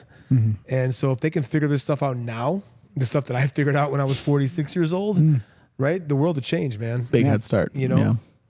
And and them doing it with the dads is huge, because you want your dad to be your Captain America. Oh yeah. If you see your dad like putting out, like, man, that's my dad. Like, and now my dad's coaching me to pick it up. You're doing it together. Yeah. I've always said that my favorite thing about being a jiu-jitsu coach are those moments when I see a dad and a son bonding on the mat and like growing on the mat, or like a little struggle, or like they're fun, they're having fun, but you can see him like trying to coach him and they're not getting it, and then they have a breakthrough. And that's the same even for like moms and daughters, or moms and sons, or anything, but just to see family members on the mat with those. Yeah. And that's kind of the experience that you're going to get, a very intense experience 100%. of that. Yeah. You're going to go in an ice bath, you're going to get down and dirty, you're going to learn some combatives. I mean, you're going to hear a lot of motivational dudes talking to you and pouring into you and just teaching you. We want to. Well, we're totally behind. Big sport is very cool. What you're wanting to do, which is awesome, man. I think the country needs it, right? These boys we see today. I mean, we always forget that like our world is everybody's world. It is not. Not many people train. No. Right? It's a small percentage. Yeah. And like what we see out there is, in my opinion, needs to be revamped, especially with young men. A lot of soft humans. Yeah. A lot of really soft people. Right. Yeah. It's interesting, when I think about even just my experience from 18 years old, I got involved with teaching kids, to now being 33 and seeing kids grow. And I feel like even in that amount of time, there's been a weird shift in kids. And I don't want to blame certain things, or I can't blame. I don't know, but it's very interesting. I see a lot of kids and I love my kids who train, but there's a lot of them. I can just feel that like disconnection between what I believe they should, where I believe they could be, mentally when it comes to challenges, when it comes to, and it's not just like exercise harder. I'm talking about like how they react to a loss. How do they react when they're doing a tournament? How do they react when another kid who's more athletic comes in and like they just kind of crumble? And like I just know that will translate into down the road in their life, and how they'll react when you're going to put up no fight. When they're going to put up no fight. Whether it's a bully come on. situation or whether it's even like your boss telling you, I'm not giving you a raise this month. Well, and you don't say anything. Endless amounts they're taught not to question anything. They just want you work your 9 to 5. Yeah. Get your mortgage. Don't question anything. Take the COVID vax. Take the booster 8 times. Just do what we say. Right? We're going to start questioning things. We're going to start being capable men. We want to build capable men again. Yeah, and it definitely, you have to say it does start with the dads, and it starts with the the family dynamic. It can't just and a community, right? I mean, like you said, even from when I was a kid in the 80s, like. Look at the cartoons back then to now. Yeah. Look at the movies. I don't even know. Back then to now. But it's like He-Man, It's just, they take He-Man. He was a big jack dude, and, he was out there fighting, and, he embodied masculinity. You're right. I miss Rambo, dude. Rambo, there you go. I mean, it's, everything's like it's definitely changed. Pink rainbows now. I don't know. And, I don't have an opinion about it. Like when it comes to like what would you call it? Like media or like you're much Hollywood. More open-minded to it than Joey's pretty chill with it. What I am is I'm unopinionated about it. Like I'm just not like you're not invested enough to care. I just don't. Yeah, I don't believe. I believe that we should, instead of us trying to change the outside, change the inside. Change the inside. Like, and that's what we're doing. Yeah, you know what I'm saying. Like that's when I hear people overly complain about a cartoon. In any direction, like that's too manly. Like they're fighting. Yeah, it's a cartoon. Right. You don't like it? Don't have your kids watch it. I don't know if you know it's not real. Or rainbow. Like so that's gay. Look at that. Like then don't let your kid watch it. Right. Like it's an internal problem. Right. I do like that's how my brain works. Yeah. So I never get bogged down with the stress of the world. Yeah, people. Personally, but I'm lucky that I can do that. And that's I a can balance, isolate. though, right? Yeah. I mean, that's a balance. If that umbrella of darkness gets heavier and heavier, yes. like eventually you got to pay attention to it. Yeah. Like, all right, there's some outside influences here, swaying things. We got to start paying attention. And my hope is that there is people who can pay attention to that and do something about it more than myself. Yeah, because we're paying attention to jiu-jitsu. That's right. We're trying to keep it rolling, man. Yeah, I got to keep it rolling. It's the only thing keeping me from going crazy. Right. And it just brings me back to the idea of like, you talk about what society today, what you believe could help them. I've never had to be an adult who didn't have the outlet that I have as a martial artist, as a jiu-jitsu practitioner, or even just someone who trains. I train, even if you would call that exercise or whatever. But there's people in the world, I can't imagine what it would be like to be my age, and I just work a job, I go home, I watch Netflix for a few hours, I go to bed, I go back to my job, and have zero outlet. Yeah. I know that I would be a terrible person. Oh, for sure. And not that I'm perfect about anything. I still have anxiety. I still have, I'm vulnerable about the truth about some days I don't feel like doing any of this shit. Yep. For sure. Just being honest about it. But I know that I have a tool that so many people don't have. And that's the mat for me. And you can call it whatever you want. But that tool, whatever that is, training. And I can't imagine what I would be like if I didn't have it. Yeah. And that's my only way of trying to sell it to people. Yeah, because I know what it does for me. Well, I remember exactly what you described. I remember when I was working at the post office, just thinking to myself, like, all the other people just go home after this. I'm just waiting to go to the gym. That's all I'm hoping to do, And they just go home, And I'm sure, like, they would say, like, they got other things. Everyone's got their own thing, but like bettering myself. But if your only hobby is just watching movies and sit on the couch, fucking off, there's a lot of your stomach. There's a lot of stuff on Netflix, Joe. I get it. I completely get it. I love a good movie more than the next person, to be honest. But like, you gotta have something. It's I think hunt, man. Just be more hunters, right? Yes. Yeah. Like, I use that all the time, especially when it comes to competing. Yeah, I tell my son too. I'm like, man, a son of a wolf doesn't eat grass. Right? Grass is everywhere. Like, you're gonna have to hunt in life for what you want. Do you want to be an entrepreneur? You're gonna have to hunt for it. You're gonna have to make the right connections. You're gonna have to dig deep. You're gonna have to talk to the right people. Put the hard work in. You got to hunt for it. Yep. It's not gonna be given to you. And kids these days, nothing valuable. Everything's instant gratification. Everybody expects for shit to fall in their lap. Yep. Whatever that stuff is, it's not really valuable. No, the because stuff that comes easy. Yep. Because we see it on social media. Mm-hmm. We only see the good stuff. Yep. We don't see the hard work. No one puts up their losses. Yeah, no one puts up their losses. Yeah. Yeah. Damn it. No wonder I haven't posted much. No, I mean, it's so valuable, guy. I can't, I love that hunting analogy. I use that a lot because even as, we talk about ourselves as martial artists, but it's really easy for me to get complacent even. I can intentionally set myself up for the hard match. I go out and compete. Yeah. When I'm not at my best, I go do something because that's me hunting. I want to go hunt for knowledge and hunt to improve. That reference of hunting. It's like, I think it's in our DNA, man. And you're not going to be a successful hunter every time. No. You think back in the day, You're going to be hungry sometimes. A hunter goes out for 8 hours and comes back hungry. Yeah. But hopefully he got some information. Well, one of the big ones for me was Mike Tyson was on like a podcast and he was just talking about, he was like, the way he said it really like rang true to me. He was like, my kids can't be like me because my kids have never gone to bed hungry. And the way I thought about it was like really, I mean, I don't think any of us have you ever like went the whole day starving and then got to the end of the day and went like weight. And literally just went like, I guess I'll just have to go to bed and I'll have to find food tomorrow. Like 99% of America has never experienced that. And like, that's a different type of that's how you get a Mike Tyson, a guy who like went through that, Because they're constantly under the pressure, man, and you'll wilt or figure it out. And you will to figure it out. And that goes back to like even being a father and kids is like, me and my wife didn't grow up a silver spoon. Like we didn't it was kind of rocky, nothing was easy. It was always like, okay, can I have $1, Dad? No, we don't have it. Like everything had to be hunted for. Yeah. And like my kids, we wanted to give, you always want to do more for your kids better than how you had it. Right. So the first 2 kids, we gave them everything. Right. And then we started to see like, oh man, they're not grateful. They'll break a toy and expect another toy or like just throw it to the side. Let's not clean our room. Like, how do we implement, like you said, from Mike Tyson, to not have a meal or to feel pain, in a safe to feel way. pain, so they can actually respect what they have. Yeah. So we started switching after the first 2 kids. I'm like, how do you implement that?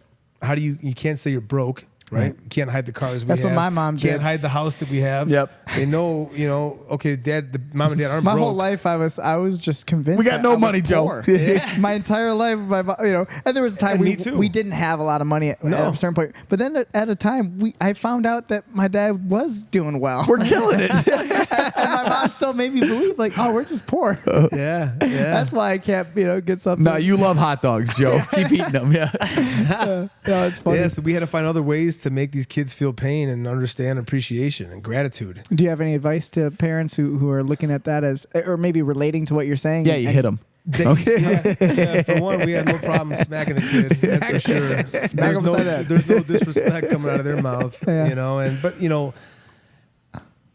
everything has to be earned. You're not just going to come home from school, drop your bag and your shoes down by the front door, walk to the couch, start eating and watching, whatever, or playing a video game.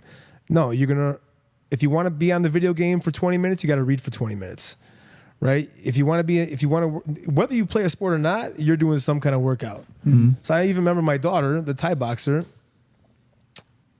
first getting around the treadmill, first mile, and she's like on like a 7. And she's starting to get a cramp in her side and she wants to break and she's starting to tear up. I'm like, well, what's going to happen if somebody's chasing you? Are you just going to quit on yourself? Mm-hmm. And like something went off in her head and she pushed through it. Mm-hmm. And she's like, oh man, I can actually run this fast or run this far now. Mm-hmm. Now we're doing 2 miles at like a 9. That's that glass ceiling. That's that glass ceiling getting shattered. So she had to like go through that struggle to figure out she could do more. Mm-hmm. Yeah. But having some, a voice. And but having the voice. You need an actual voice saying that. You're okay. Yeah. Yep. You're okay. It's going to be fine. But like, letting them learn their limits and pushing past them. And I think that's huge, man. Just like, don't give these kids everything they want. They got to earn it. Mm-hmm. I had to earn it.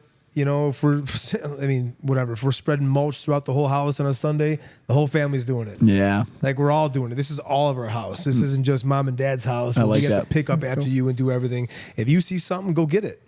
This is your house too. They take care of our castle. Mm-hmm. We're all here living. So we make them, they all work, man. They all put work in. That's dishes, clothes. Our job is to provide shelter and food. right? And an education for them. Yep.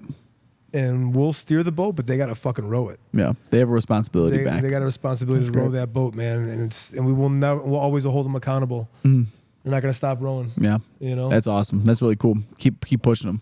Keep pushing them. Yeah. Because we want what? Fighter jets. We don't want prop dusters. Yep. It's just not good enough, right? Yeah, that's not acceptable. No, you know? we hold a high standard of expectations. And drawing it back to the Squire program and all that, this is a philosophy and a teaching that you're trying to then give other parents or other parents tools to be able to have. 100%. Cool. You know, a lot of it gets lost. I'm not saying it's easy. It's hard to be great, right? Average is the enemy. Shout out to Few Hunt. Yeah. But it is, you know, and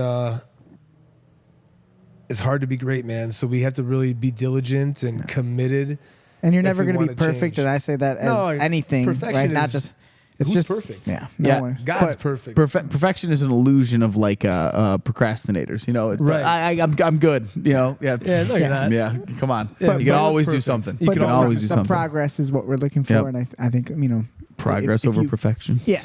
I mean, that would be the key. Is like think about for the parents who are going to be involved in this. You already have people ready for it. You know, it's like you in don't, California. It's almost intimidating to try to be like you're going to become a perfect dad now or perfect son or whatever. But the reality is, it's about improving. We just want to give them the tools to implement after they leave. We want to show them a platform that will help them grow, bond, and keep pushing through life, man. To not because listen, when these young boys get into the real world, who's their mentors? YouTube. Yeah. You know, some dude Jake on the Paul. street, Yep. Jake Paul, whoever, like your dad needs to be your mentor. Yep. Yeah. You know, he needs to be your superhero. I'm not saying you can't find good mentors out there, and there's always, like Jiu-Jitsu, there's always different styles. Yep.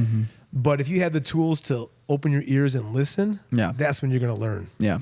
And then what becomes amazing, I feel that now in this phase of my life as I get older, is that those mentors, those wise voices, they become your own. Yeah, man. And before you know it, you are your mentor. You are listening to yourself. 100%. The wisdom that you've gained over the years. And that shouldn't happen, that shouldn't just happen on its own. That's got to be something fostered. But that should be the end goal. It's you are the people you surround yourself by. And then a funny thing you get to realize, like we said, as you get older, is you get to pick your mentors. You don't, they don't just find you. You kind of go find them, Yes. Yes. So you find people that push you. I mean, I still got mentors. Yeah.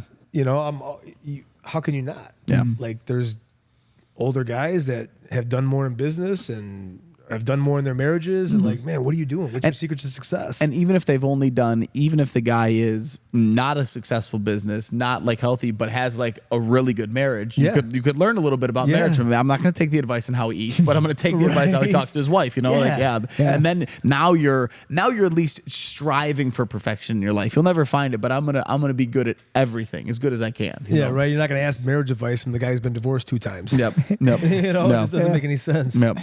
He's got great advice. That guy, he keeps getting married. He keeps finding another one. How can you argue with the results? No. Yeah, so I'm passionate, man. Just passionate to make a change. Well, I'm super excited for you to this is just new, right? Yeah, this is the beginning. We haven't even had the first class yet. We were in California, a week ago? Yeah. Was that what you just did over the weekend? Was that the Squire program? That was the Squire program for California. So, what was some takeaways in terms of for yourself now that you're going to be kind of running their show? It was any awesome. Anything that you? So I got to actually speak like for 15 minutes. And you taught some. Yeah, I got to teach combatives. Nice. Just another example of like asset and liability, right? Because of my skill set on the mats, they saw that and say, "Hey, man, you'd be a good fit. You want to teach the combatives? Hell yeah, let's run the play." And I got to talk to the boys. And that was real cool because we separate the fathers and the sons for about an hour. What was the experience? Just out of curiosity, what was the experience level from a combative standpoint? Was there any one of those kids? Did they train? Did anyone have any background in martial arts? Or so out of the 20, there was 20 dads. So fathers and son pairs. So there was about 42 people there. There was probably about 8 kids who had some kind of combatives. Okay, so just under Jiu-Jitsu. 50%. Yeah. Interesting, because that's what I wonder. It's like I wonder if the people who are interested in what this is about are already in that realm, and then the people who need it the most, how did they hear about, how did they find this stuff and then take that challenging Well, this jump? is kind of interesting because this is the first class that we actually introduced combatives. Okay. We found out. So you're a that- huge asset for this. Yeah. I mean, seriously, right? I mean, Yeah. you're a huge They asset didn't for this have company. anyone Yeah. to teach it, is what you're saying? Well, they do. Okay. They do, but just like everything, there's levels, right? Yep. Yeah. And I can bring something to the table differently. But there was a kid who went through the Squire program previously who was actually in the wrong place at the wrong time at like a party, and kids something cracked off and he got stabbed and killed. Wow. So we're thinking to ourselves, like, this is happening more and more everywhere you go. And it should be a prerequisite to have some type of combatives under your belt. Yeah. So what was I teaching them? I wasn't teaching them like, all this crazy moves, right? Yeah. But like punch block from the guard, stage 1 through stage 3, and then how to get up. An awareness of what that and means. situational Yeah. awareness, right? Yep. What does First that of all, even mean? actually, first was how to fall. Yeah. Right? Because if you get pushed and just fucking chin's not touching your chest and your head cracks the concrete, That's you're bad. not even That giving is- yourself a chance. That is the number one self-defense move of all time. there you go. Don't hurt fall. yourself. Yeah. Yeah. And then stand in base, Yep. right? Because you want to be able to give yourself a chance to stay in the fight or flee to a position of safety. I mean, I'm glad you talked about or mentioned that and said that, because I mean that to me, one of the biggest motivating factors behind jiu-jitsu, as why I want to teach it, why I believe in teaching it, is that this is just a natural skill. It's like reading and swimming and being able to function in society. Again, I don't know what it's like not to feel comfortable with another person who maybe seems threatening. Right. I'm ready for those exchanges. I don't want them. I never look for fights or anything like that. But I can't imagine what it would feel like to not look at that situation. Someone's freaking out. I feel like this is a threatening scenario, and panic because I've never been there. I don't know what's gonna. What if this guy grabs me? What if this guy punches me? You know what I've it is? Had every one of those moments happen. You know what I mean? And if I see if we're in those exchanges or those moments where there's weapons and things, the awareness that I have of how bad this can possibly go is the exit that I have. I know when to leave. I know when things need to be right. And that's dealt situational with. awareness, Yeah. right? God forbid you get pushed to the ground and someone's mounted on top of you or in your guard. Worst case scenarios. Like we're just trying to give them, we're just showing them like this is what you could do. You don't need to become a master You're at You're fighting. teaching them to swim, and Yeah. it's just like you don't, like you said, like you don't I'm know not what Michael it's, Phelps. you don't know what it's like. But also too, like the analogy would be like, imagine being someone who didn't know how to swim, and you got to like walk to the end of a long pier to get on a boat.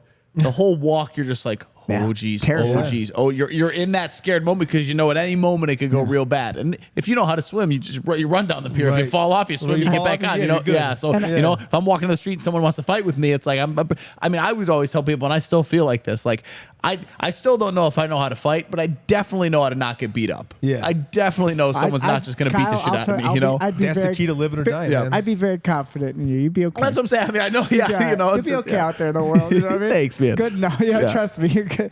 But it is like an interesting balance. I'm sure you feel this as a father. Of you don't want your kids to just be terrified all the Right. time, but you have to give them an honest. I mean, that's the reality of life. I don't feel uncomfortable going to a movie theater. You know what I mean? I know some people, legitimately, there's people who are terrified to even go to movies after people, people shooting movie theaters. Remember that was a big thing. Yeah. It's like, people don't go to the city because they're like, so scared. And Me and Vince were just talking but about that. those are real, legitimate fears in a certain extent, right? And then, of course, you don't want your kids so recklessly unaware of things that they're just walking into problems.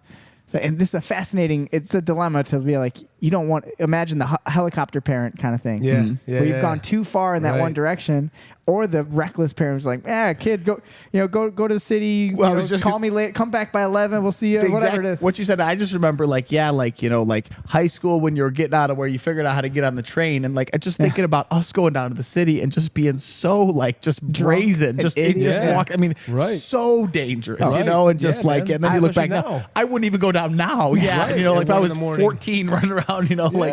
And Yeah. it's easy to just be like, well, nothing bad happened to me, so it doesn't. It Until won't something happen. does. Yeah. So it's a fine line. I don't know how to. I'm sure you Well, think about this all the time. I'm we sure as a preach parent. that. That's why we're preaching combatives to these kids, man. I think it should be a prerequisite for these kids to do some type of combatives. I'm glad you said it. And we preach jiu-jitsu all the time. Jiu-jitsu and Muay Thai, get into something, wrestling, boxing, whatever it is. Yeah. Because you don't want to have fear, right? Fear is another catalyst to shell you up and stupid decisions and when hide, you're terrified. right? Or to stab someone at a party. Yeah, that kid was in fear, right? You want to know fear though. You want to be comfortable with fear. Yep. And how do you do that? Put yourself out there. Put yourself out there in uncomfortable situations and be comfortable with it. What was his name? A great guy came and trained with us who ended up doing an MMA fight. I think you met him through the project. He was the medic. Yeah. Matt. What was his name? Matt Eveland. Matt Eveland. Love that dude. Such a great dude. He came here and trained. Yep. But think about what he wasn't an MMA fighter. Nope. He did Army combatives. He did Army combatives. And he did a fight? He did And he did a fight. Nice. I mean, Nice. and like, talking to him about it and stuff, just seeing, I saw a pure sense of like, I'm really scared of doing this. I want to do it. That's why I want to do it. Yeah. Win, lose, or draw. He went and did Chasing the fear, man. Yeah. Went at it. And who cares? I don't care. I mean, he lost the fight, right? Yeah, he lost the fight. But he went out there. I can guarantee, as long as he didn't get catastrophically hurt, Yeah. complete positive for his life. Complete positive. And he'll tell you himself, huge growth came out of that. Yeah. I mean, how fulfilling does it feel to get in there and, and Kyle, you've complete had a it? fight. Yeah, I fought and lost. It was all right. Yeah. I fought and lost But too. like, can you remember, Kyle? I'm sure we talked about, but do you remember the feeling of walking to the cage? Oh, yeah. What is that feeling? It is the fear. I mean, Oh, yeah. it's a known. It's not even a chance that you're going to get a fight. It's a guarantee you're about to go get a fight. Yeah. How many people have done that in their life? I know. Well, Yeah. Not many. Not many, And then man. the different mentalities of it. Like one of my favorite ones ever about having a different mentality was Uriah Faber said his first amateur fight. He remembers getting in the cage and the other guy was like across the cage, like looking at him and trying to be super intimidating. And he Uriah said smiled? he said the thought that went through his brain was just like, I don't know why he's doing that. Like, we're gonna fight. Like, why is he trying to? We're gonna. He doesn't have to it's intimidate. about But to we're gonna start. fight soon. I don't understand what he's thinking. And it's like that's a scary guy to fight. The guy who's just like, let's do this. Well, Like, right. yeah. So I've had Always worried about the quiet dude. In the Yes. room. I've had like 35 MMA fights. All right. Every you had one. Every single time, no matter from the first one to the last one that I ever did, every single walk, it gets easier, I guess, but same feelings of like the worst case scenarios, the fear, the sounds, everything is hyper. You're so like dialed in, focused. There's no other, thoughts in your brain. You're not thinking about what you're going to eat later. You're not thinking about anything. Stupid drama in your life is over there. It don't matter. Yeah. You're just thinking about that fight and that level of focus, that level of like intention. That it's really hard to find that in life. And I think I'm not saying everyone needs to fight MMA. That's definitely not the case. But like you talk about doing difficult things and doing, finding that outlet in your life. Well, I'm glad you brought that up, Joey, so because important. when I talked about shame, rage, and confusion being in my head in the soundtrack, like, dude, the mats or sparring, you can't think about nothing else in your life but what you're doing. And if you do like disconnect and start thinking about something else, you're getting armbarred, you're getting Very choked out, quickly. you're That's getting heel hooked, you're getting my- knocked out. You have to be dialed in. That's why I love this, man, because it forces you to just be at one with yourself. You're at peace, man. Yep. I was always at peace here. I'm at peace. But then the question is, how do you then bring that into your life your whole in a life. healthy way Yeah. where this isn't distraction from problems? I know there's some people who use it almost like a drug, like training is like a drug in its own way. I It's a think it distraction. evolves into like, do you remember Pedro Sauer at a seminar way back in the day? He's like, he had to deliver his baby and there was no Yeah. doctor around. He's like, because of jiu-jitsu, I You're was so able to confident, do that. rolled up his sleeves. I'm like, I don't understand it as a white belt. I'm like, what is he talking about? Jiu-jitsu helping deliver a baby. Stress. Now that you've How do been you through deal this, with it? right? Able to control his emotions, Yep. Love it. stay focused. He's building processes in his head. Like he was in it, man. Like jiu-jitsu did That help is him do jujitsu. that. Yeah. And it's everywhere. Connections everywhere. Even climbing a tree, man. You're always connected a certain way Yep. now. Yep. You're always balanced and safe because of jiu-jitsu. It's everywhere. Yeah. Well, and I love jiu-jitsu that. just makes you a better person in this weird way of like, you're rolling and you're like a little out of shape and you're like, man, that roll didn't go good. And then you're like, man, like I'm going to go to bed earlier, because I was tired. It's just like, and then the intention was not to be a better person by eating healthier and stop smoking and go to bed. But you're just like, because you wanted to beat Frank, who kept tapping you, you just become a better person, and that's right. that's so awesome. It's like you know? it's happening and you don't even know it. Yes. It's already building you up as a better person. Yeah. Self-correction. Yeah, it's like There a you natural go. self-correction. Yeah. There you go. Like, fuck, man. Like, well, what's wrong with me? Why am I so tired? well, it's oh, just- yeah. I ate like shit. I'm hungover. Yep. Maybe I should not drink tomorrow just night such before an I train honest with sport. you. Yeah. Matt Ortiz. That's yeah. Even me, man. Like I got to get here earlier so I can just warm up more. Warm up your body. Showing up here right away and going hard is not a good idea. Well, I could feel that a little bit. It's like, Vince came in a little bit late, and then we were doing I told Vince, I was like, Vince, you need to warm up or anything? I'm good. Well, we were already into the hand fight, and then I could tell the first round he definitely took it to warm up with me, and I'm already on tense, trying to go fast, and he's shout out to Vince, we love him. Self-correction, man, I love that. Yeah, I think there's there's like a self-organization to training that by staying committed and showing up every day, it's going to auto-correct itself. It's going to correct itself. Yeah. And some people with good guidance, good mentorship, like we were talking about, not just for jiu-jitsu, but in life, right? That correction happens a little smoother, maybe without the really negative. Let's use jiu-jitsu as an example. If you want it, let's just say no teaching. You just show up and you're just keep training. I mean, you have to survive some shit. You probably won't make it through completely. You know what I mean? So you're going to get beat to shit. And you will self-correct eventually if you're that individual. I think a lot of jiu-jitsu was that back in the day when we kind of started. I mean, we still learn. We learned some really great jiu-jitsu. But, I mean, my first class, I remember, was just live training. 100% went in, didn't know anything about jiu-jitsu. I was a tough wrestler kid, so I didn't care. I was excited about it. Like, I just squeezed people's heads. I didn't know what I was doing. But I'm a 1% of people who would enjoy that. So what about the people that need it? That need a little more. So these two guidance. These two young men came in today. These two young men came in today, and their parents were saying, they train with each other all the time in the basement. And I just gave them the analogy. I go, if I gave you a book of French, you could tell your entire life, and I bet you would never learn to speak French. Not even close, right? But if you had a French teacher, within 6 months, you would learn how to read that book. You guys training in your basement will probably never actually learn how to do martial arts. But if you come here and train, I mean, they'll learn something. That's what I'm saying. That's but it will also self-organize into something. Maybe not though. I mean, maybe with fighting is natural. Yes, so maybe, but I mean, still two kids who don't know anything. It's kind of like training for bad habits, right? You practice how you compete. So if you're never getting corrected on the mat, you're constantly just you're going live, but you're now doing you have a false sense of security. I just squeeze their head. It works against my buddy who sucks. Right. And then the same thing. Someone might go through the whole French book and be like, "This word means this," and then a real person comes in and be like, "No, that doesn't, you idiot." Right. What I would for fun argue is that. I'm not arguing with you. You can argue. I argue. I like it. It's like that. That is, it will result in something. I'm not saying that something's good. Yep. But it will result in something. It'll be a they'll come up with something. It will be something. But that's why good mentorship is so important. It is. And in my brain, I'm selling the idea that if you find the right people in your life, whether they're teachers and they're going to guide you with jiu-jitsu if that's what you're into, or your dad, your father figure who's going to guide you in a good way.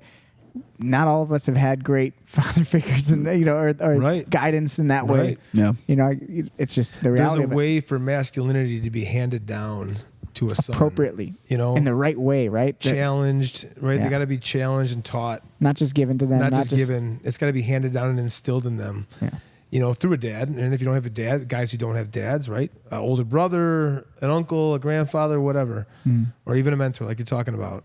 Super important, man. Just being in California real quick, you asked me how it was, watching the process happen. Yeah.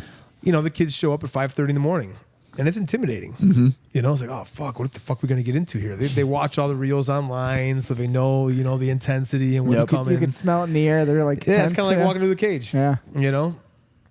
And the kids are not really happy they're there. Some have attitudes. But by the way, what age range is it? 11 to 17. 11's the youngest. Oh yeah. 11 to 17. There's exceptions for a 10-year-old or even up to it. There was a 20-year-old there. Now, if the 20-year-old, we'll make an exception if there's a bad connection in the home between the father and son, and they're really trying to make that bond and reconnect and grow. We'll make the exception for them because they need it. So yeah, in the morning you see that, and by the end of the whole day, they're hugging and crying, man. It's empowering to see, especially the one reel. I don't know if you saw it that I put out. I loved it. Of coaching this I think dad I shared that. That was really to special. find that fire up his, for himself. Okay. Your son's watching you. Yeah, your son's watching you, man. Do you want to be dead or alive in the top? Right? So it's huge to see, man. That dad, imagine what he was feeling. He thought he was just done. Yep. But he found the second gear. It might have been, 8 steps with his arms, but he found it. He had so much left. He didn't even know it. And it's really not about that moment. Yeah. That's just a metaphor for something way more important. Right. It's a metaphor for like the general like quitting in life. Right. And that dude's going to be... It'll change everything. It'll change everything. Yeah. Even the guy who was carrying his legs, the video that I showed, the guy, like, he couldn't even get up the hill. He's dying. The Mexican dad behind him did all the work to get up 3/4 of the way. And that guy, he couldn't, wheelbarrow any more of his hands. So he got on his elbows and started army crawling up. And he was screaming, ah! Like, he found that primal, man. Yep. He found that gear. He found that fire. And he started going. I'm going to get it done. Yes, he's going to get it done. I don't care what the fuck it takes. I'm going to get up to that top. And I'm going to save my son. I'm going to save my wife. Or just get up there for you. He found it. He tapped into that primal again. I think it's important for all of us, man. Especially men, boys. Yeah. Right? And there is no unified outlet. There's no schooling. There's no rite of passage. All these Indian tribes are putting ants on their hands and like stuff. They're becoming men. We don't have that anymore. And then we're wondering why we don't have men anymore. Right. Yeah. Like we do a good example. I forgot what tribe it was, but they would, all the men in the village would bring their son to the edge of the forest. Take a knife and cut his hand. And then say, well, you're going to go into the forest, and at sunrise, we'll be right here waiting for you. And he had to survive out there, obviously cutting the hand is blood, right? So predators and stuff like that. But he had to be out there the whole night. Yep. Yeah. That was his rite of passage. And using that concept, that is the idea behind struggle. And so again, I'm big on metaphor. I love metaphor. As a night, like when you see something, like what is it about that? It's not about what it is. Of course, you're not just going to go out there and cut your 7-year-old son hand and kick him out the door. And be like, yeah, well, it's a different society. It's different. It's different. But Era. What is the metaphor? What does it mean? Why did they do that? There's a reason. And it's about, okay, I want to see how you handle struggle and how do you handle adversity. Stress and adversity, right? So now we're implementing it with Jiu-Jitsu, and combatives, and rucking or whatever it is. Man. We need to evolve into where we are. We got to tap into that primal again. It's in there. It's so suppressed. It's so suppressed. Yes. It's so suppressed. There's one tribe that I read about that if your mother cries while giving childbirth, you are labeled as weak for the rest of your life. Is that right? Yeah. Can you imagine that? Holy shit. So your mom's just gonna sit there like, Exactly. Which is exactly why we don't have to take everything from every tribe. I think we can drop that idea. Come on, man. I'm tough. Yeah. But just look at look at the Dagestani people, man. And it's that a whole cultural region. thing. It's a cultural thing. Those people are hard. Yep. Yeah. And I really, man, I respect that. And we don't get a choice. It's one of the fascinating things about life, right? We don't get a choice on whether you were born into a Dagestani family. You don't get a choice on who your father is, who your mother is, who your background is. You only get that choice once you've made a decision in your life, as a conscious person of like, okay, to make that change. I want these struggles. I want these challenges. Yeah. I just find it fascinating. I think our society just doesn't have these like outlets. No, man. And that's why it was so powerful when I heard about this movement to be a part of it. The project, the last class is class 20, and that's in October. So we're just going to pour more into the Squire program. Because the project's going to be over? The project's going to be over. It's easier to fix a young boy than a broken man. Well, that's fascinating. And I think we'll make more of an impact fixing the youth than trying to fix. I mean, there's still going to be outlets for men. You can be fixed, right? But anyone could do their own project. Yeah, anyone could do their own project. Well, it's like exactly. I have a mentor of my own in terms of my like meditation and stuff, and one of the things he always said and talked about was like, it's difficult. Yeah, like you said, like difficult to fix a grown up, but he always starts with mothers and children. Yeah. For that reason, I mean, if you can fix a good mom, will change the world. Yeah. When she raises a good kid, right, it changes everything.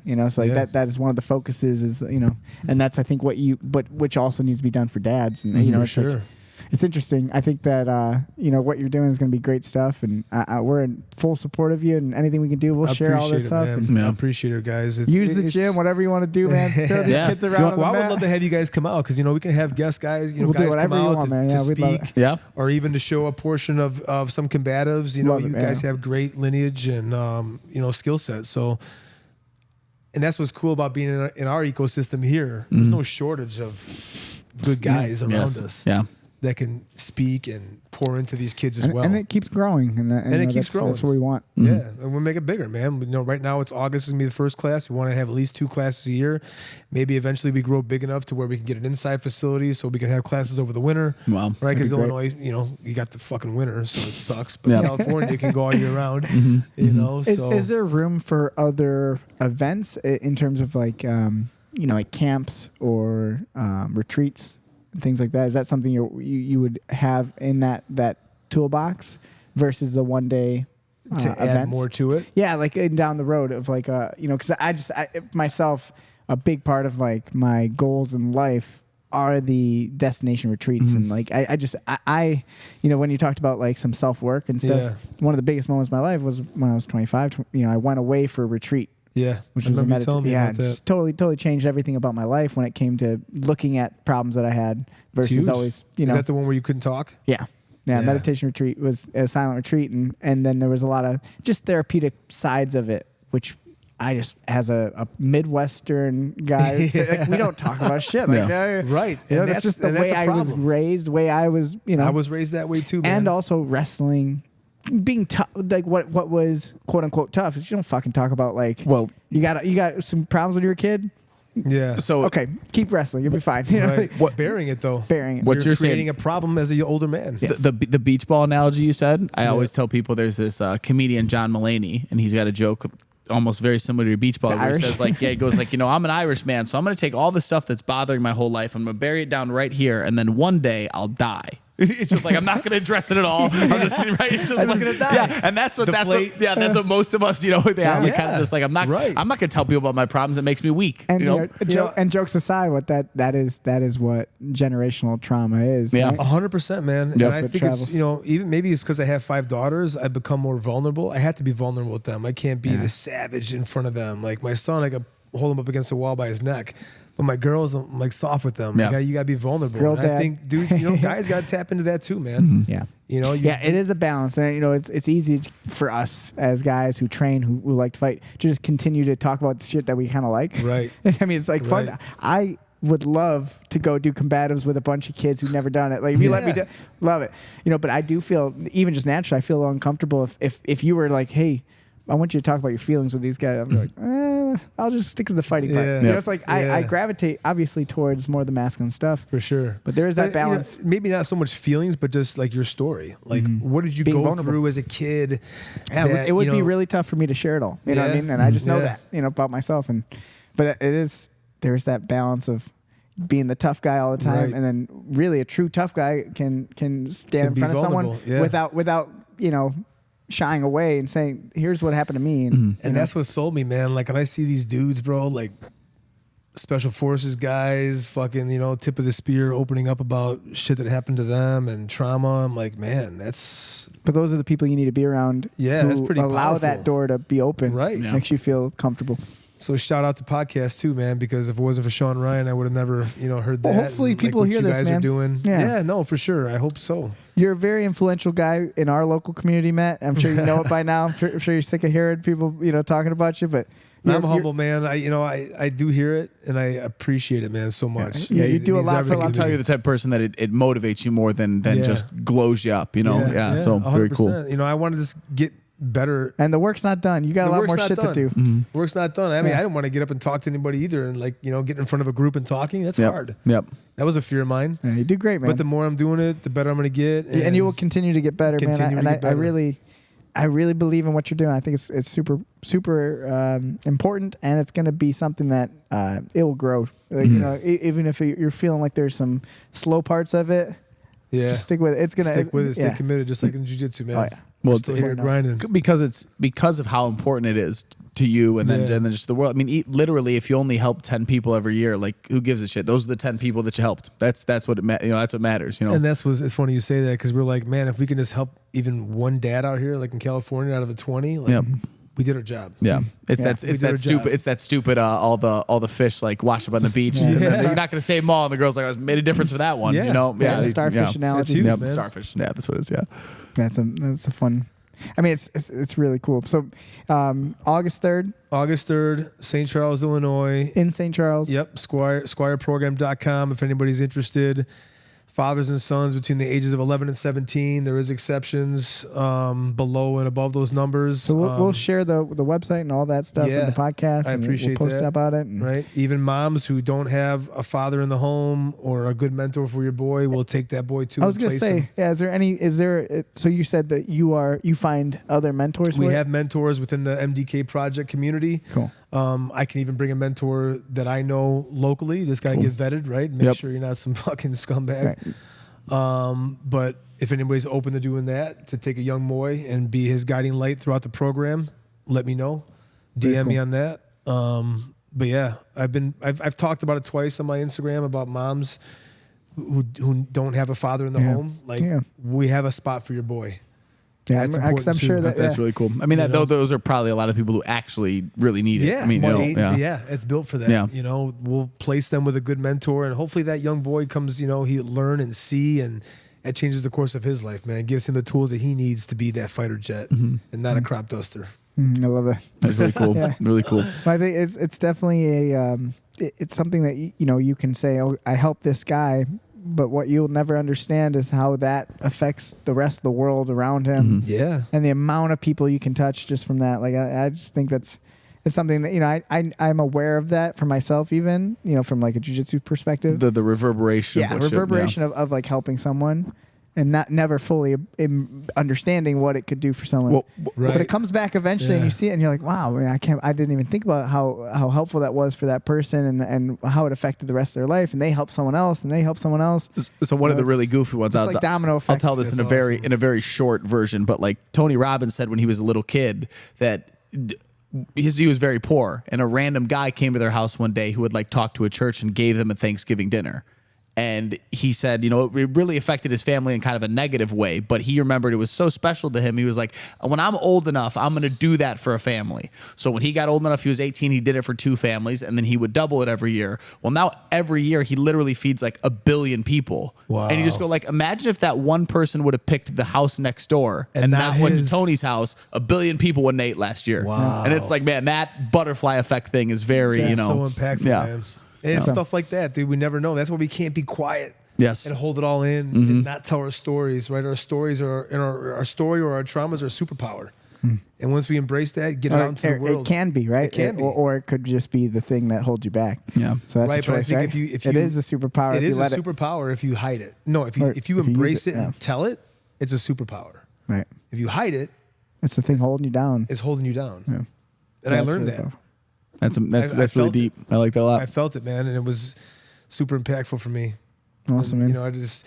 I tell people before, like, man, I'm pissed off. I didn't like do this 10, 15 years ago, man, but I guess it wasn't my plan. It wasn't my destiny. It got put in front of me at the right time, in the right place. It might not have affected you the right way at that time. And imagine if I didn't hear that podcast. Yep. It's how crazy it is. So now I'm like all in tune with the universe, man, and like all this stuff. It just crazy. works out. It just works out. Yep. I love it. You seem like you're in a great place mentally. I am, man. And like with your life, with your kids. And I'm super happy for you. It's cool. Yeah. Like we talked about in the beginning of the podcast is like, from as a little kid, I'm as 14 years old, first time kind of meeting you, 15, 14 years old, and to see like how life just kind of evolves and changes. Yep. And, super That's what's cool about about our connection, man. Yeah. It's We'll keep connection. it flowing. It's powerful, man. I love you guys, dude. Yeah. Love you too, man. All my Very brothers cool. out here and fucking training, and it's So awesome I do have tribe. one question. Can we get you on the mat to compete? Oh yeah, it's funny. I think Ian Hilliard asked me that in the shower. Good man. I told Joey that I was going to compete this year, so I will be competing this year. Awesome. You heard it. It's out You there. heard it here on first. The podcast. I'm a man of my word. I make a promise, I keep it. I believe it. Very cool. cool. Well, we're here for you, dude. I know you know how to train and everything, but we're here as a community, like like what we talked about throughout the podcast. Yeah. Like, it takes a group of people, man. It does, man, and that's it takes sometimes like you could easily sign up for a tournament yourself, but a little bit of like, hey, come on, like here's a good one. Let's do this one. Well, and that's the reason why you put those lists up of like sign up for the tournament. It's like when everyone sees a big people, name, man. they're like, no, I got to do it too. Right. All my friends are doing it. I'm doing it. Well, I promise you, Matt, if you sign up for a tournament, people are gonna fucking they'll be excited. Well, how cool was it when we were training for the Chicago Open, man? Yes. The energy of that anyone who's a student of ours who is involved in that. I've never been a part of anything like that. I mean, I've done MMA fights and camps and stuff, and I still never felt like it was that everyone was so united on it and really excited. It was a squad. It was a fun feeling, and that was doing sprints out there afterwards. Just that's how you build that resiliency and that brotherhood, man. And that's what you're doing with this program. Yes, that's exactly that again, most people don't have this in their life. So nope. And that's for all ages, all people. People need that, and I'm excited for you to compete. Very cool. yeah. I'm just glad I still can, man. That's why I'm chasing that. That's exactly it's credit to you. You've made that path for yourself. Yes. And the 100%. fact that you can is why you should. Yes, I agree, Joey. Let's you do just it. sold me. That's awesome. Any man. last thoughts, man? Thanks for taking the time to sit with us, talk, and this has been awesome. I don't want to hold last too much thoughts. longer. No, you're not holding me up, man. I want to just give you guys a shout out for what you've built here, man. It's really cool. It's impressive, man. You guys put the work in. You guys are committed. You guys are leading the way and paving other young dudes too, man. A lot of people look up to you guys as well. Appreciate and that. It's, your network is your net worth. And what you're doing here, even with the Keep It Rolling podcast, bro, I've listened to every one. Thanks, man. And it's cool because I get to listen to and learn from people, like hear their stories. I'm like, oh, that's dope, man. Isn't that amazing? Yeah. That's been the favorite thing for me is like getting to know, Ronnie had a great story and, like Ian and Justin. Giuseppe's was amazing. I knew Joe's story, but for him to come on and tell it, man, he's got a great story. Yeah. I didn't. I wasn't aware at all. I didn't know too much. So it was, very, very awesome. Yeah, and that's really at the end of the day, that's the goal. Like we talked about, jiu-jitsu is about connection, and it has to happen off the mat too. Yeah. Face to face, talk to people, get to know people. So with the podcast, we're going to keep that rolling. We're going to get more people keep on. It rolling. It all ties in. It all ties in, man. And I've enjoyed it so much. I can't imagine us not doing the podcast now. It's been under a year, but already I'm just like it's part of our life. Yeah. I think it just ties in well with you guys. Man, you guys do a good job. You guys flow good. And it's only going to get better. He's all right. Legitimately, me and Kyle, we've become like really close friends. Yep. And I wouldn't say we weren't friends before, but like as we've done this, we've gotten a lot closer, and even just training in general. I mean, so close that we went to a 10 p.m. movie last night. And it was awesome. And it was awesome. Planet of the Apes. Kingdom of the Apes. Yeah. Was it good? It was good. It was fun. I'll tell you, it was awesome. Caesar's back. I really enjoyed it. Caesar's back. Caesar's dead. So now it's like generations after. It's like there's going to be 2 more. Is it really? Yeah. Dude, it was good. Fuck. So we were, also too, like just to go back to what you said, I mean, but also like we went out and did that after we had like a really like hard training session with each other. Like at one point I had Joe in a single and he was hopping away from me and he like hopped up his other foot, like kicked me in the face. He came at one point and I like he bit my head. I like bit his head because we like headbutt each other, like bit his head at me, like, and then after there's totally both like let's go to fist movie. pounding to see a movie, Yeah. So I mean, if you had no context, like didn't understand jiu-jitsu, you'd watch me and him literally try to kill each other, kick each other, punch each other, hit each other. Strangle each other. Hey, you want some nerds? But those are the best friendships, man. Yes. You build such a deep appreciation for each other. And that is so weird to try to explain. Yeah, you just have to feel it. But it makes sense. Yeah, it does. Yeah. Piece of shit. And then he heeled me. Oh man, my heel is sore. Going through you choked me many times. Yeah. That's awesome, man. Yeah. So if you're someone in the world who you're looking for like true friendships, you gotta get on the mat. You gotta do something. And then again, jiu-jitsu is not for everyone, but find some struggle with your friends. Something, something difficult with your friend. Get a good group of friends. Don't be afraid to delete friendships. Right? Your family, you can't delete them. Yeah. But you can edit those toxic family members. Yes. Right? Yeah. But friendships, you can delete. And don't be scared to if they're pulling you down, delete them, man. If they're pulling you down and weighing you down, it's not filling your cup. Man, make the change your environment, make some space for something else. Yeah, friends of the family you choose, and you get to choose. So choose correctly. There's a saying that we have in the project is the blood of the covenant is thicker than the water of the womb. I like it. I like it. Yes. Yeah, you get to pick it. That's I think a lot of people feel stuck in their ways, their ruts, whatever they're they're. But here we're shedding blood. Yep. Yeah. Right. So we're not just watching TV. Right. Not that blood. This blood, the blood of the covenant. Yeah, we're doing some real shit. Yeah. And that's awesome, man. Yeah. All right, man. Well, this cool. has been great. Kyle, what else? So shout out to everyone listening. Definitely check out the Squire Project. So this weekend, tomorrow, we probably won't have the podcast out in time enough for everyone to see, but tomorrow is going to be the grand reopening of the barracks. We're going to get Giuseppe and Mario their black belts. Really cool promotions. Louis is getting his... he's not getting it yet. He's gonna compete. Oh, he's gonna compete for us. Yeah, so he's got to compete. But Louis is on track for his brown belt. I told him, and I obviously well deserved. Yep. Oh, you yeah. know, we didn't get to talk about it enough on the podcast. I was trying to, and we kind of trailed away from it. But, you know, I talked to him outside of the podcast about it.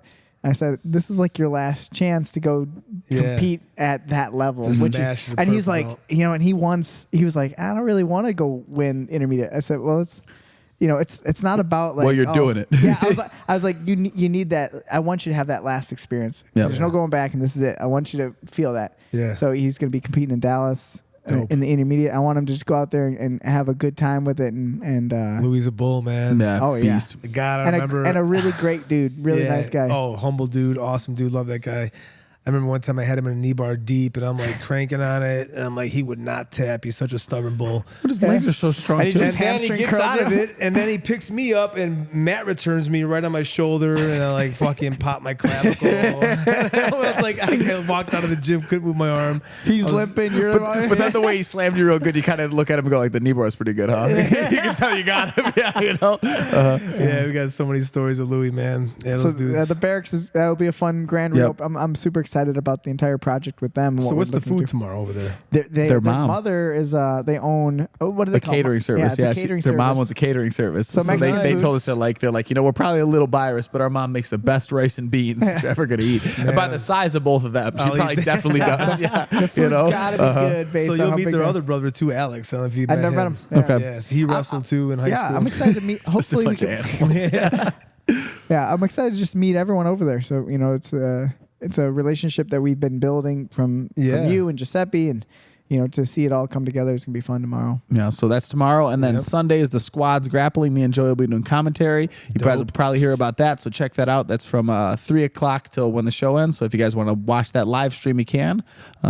Yeah, then other than that, we're going to Dallas the weekend after. Oh, man. And So then much July stuff. 13th, if you guys want to compete, sign up for that tournament. That'll be the next like local thing that the team's doing. So Is that Grappling Industries? That's Grappling Industries, Okay, so yeah. that's Oak Lawn, right? Yep. Oaklawn. Yeah, so we're trying to bring out a team. So anyone. Shit, I'll wants be to at compete. Operation Black Site for that. Nice. We'll find one for you. Yeah, There's a lot of time. There's a Trust lot of me, grappling man. over there too, man. Tim Kennedy's there. Oh, yeah? Michael Nice. Chandler, yeah. So it'll be awesome to get on the mat. Oh, that'd be great. Oh, that'll be Yeah. cool. Yeah, let's know how that goes. Yeah. Yeah. Kennedy's the man. I know, dude. He's a G. Big Look fan. up to that guy. Yeah. Yeah, big fan. Fuck. He's doing cool exciting. things too, man. He's got his Is own- that Sheepdog response, or what's he doing? So he has Sheepdog Response. That's I don't like want to his- is that put a my foot program? in my mouth, but he has Sheepdog Response as a company. He's also starting like an alternative school program for kids. Nice. Like a which is- homeschooling thing, Yeah, right? Yeah, I which is think I saw awesome this. too. Yeah, that we've been. Yeah, Yeah. we were Yeah. talking about this. Yep. Yeah, that's so awesome. he's always doing something awesome. Yeah, cool, So man. Again, you're with the right people. You're around the right people. Yeah, It brother. raises you up. Appreciate you again, man. Awesome. Thanks for Appreciate doing you this, guys, Matt. man. Thank you. Thanks everybody for listening, and we are going to keep it rolling. Join us for the next one.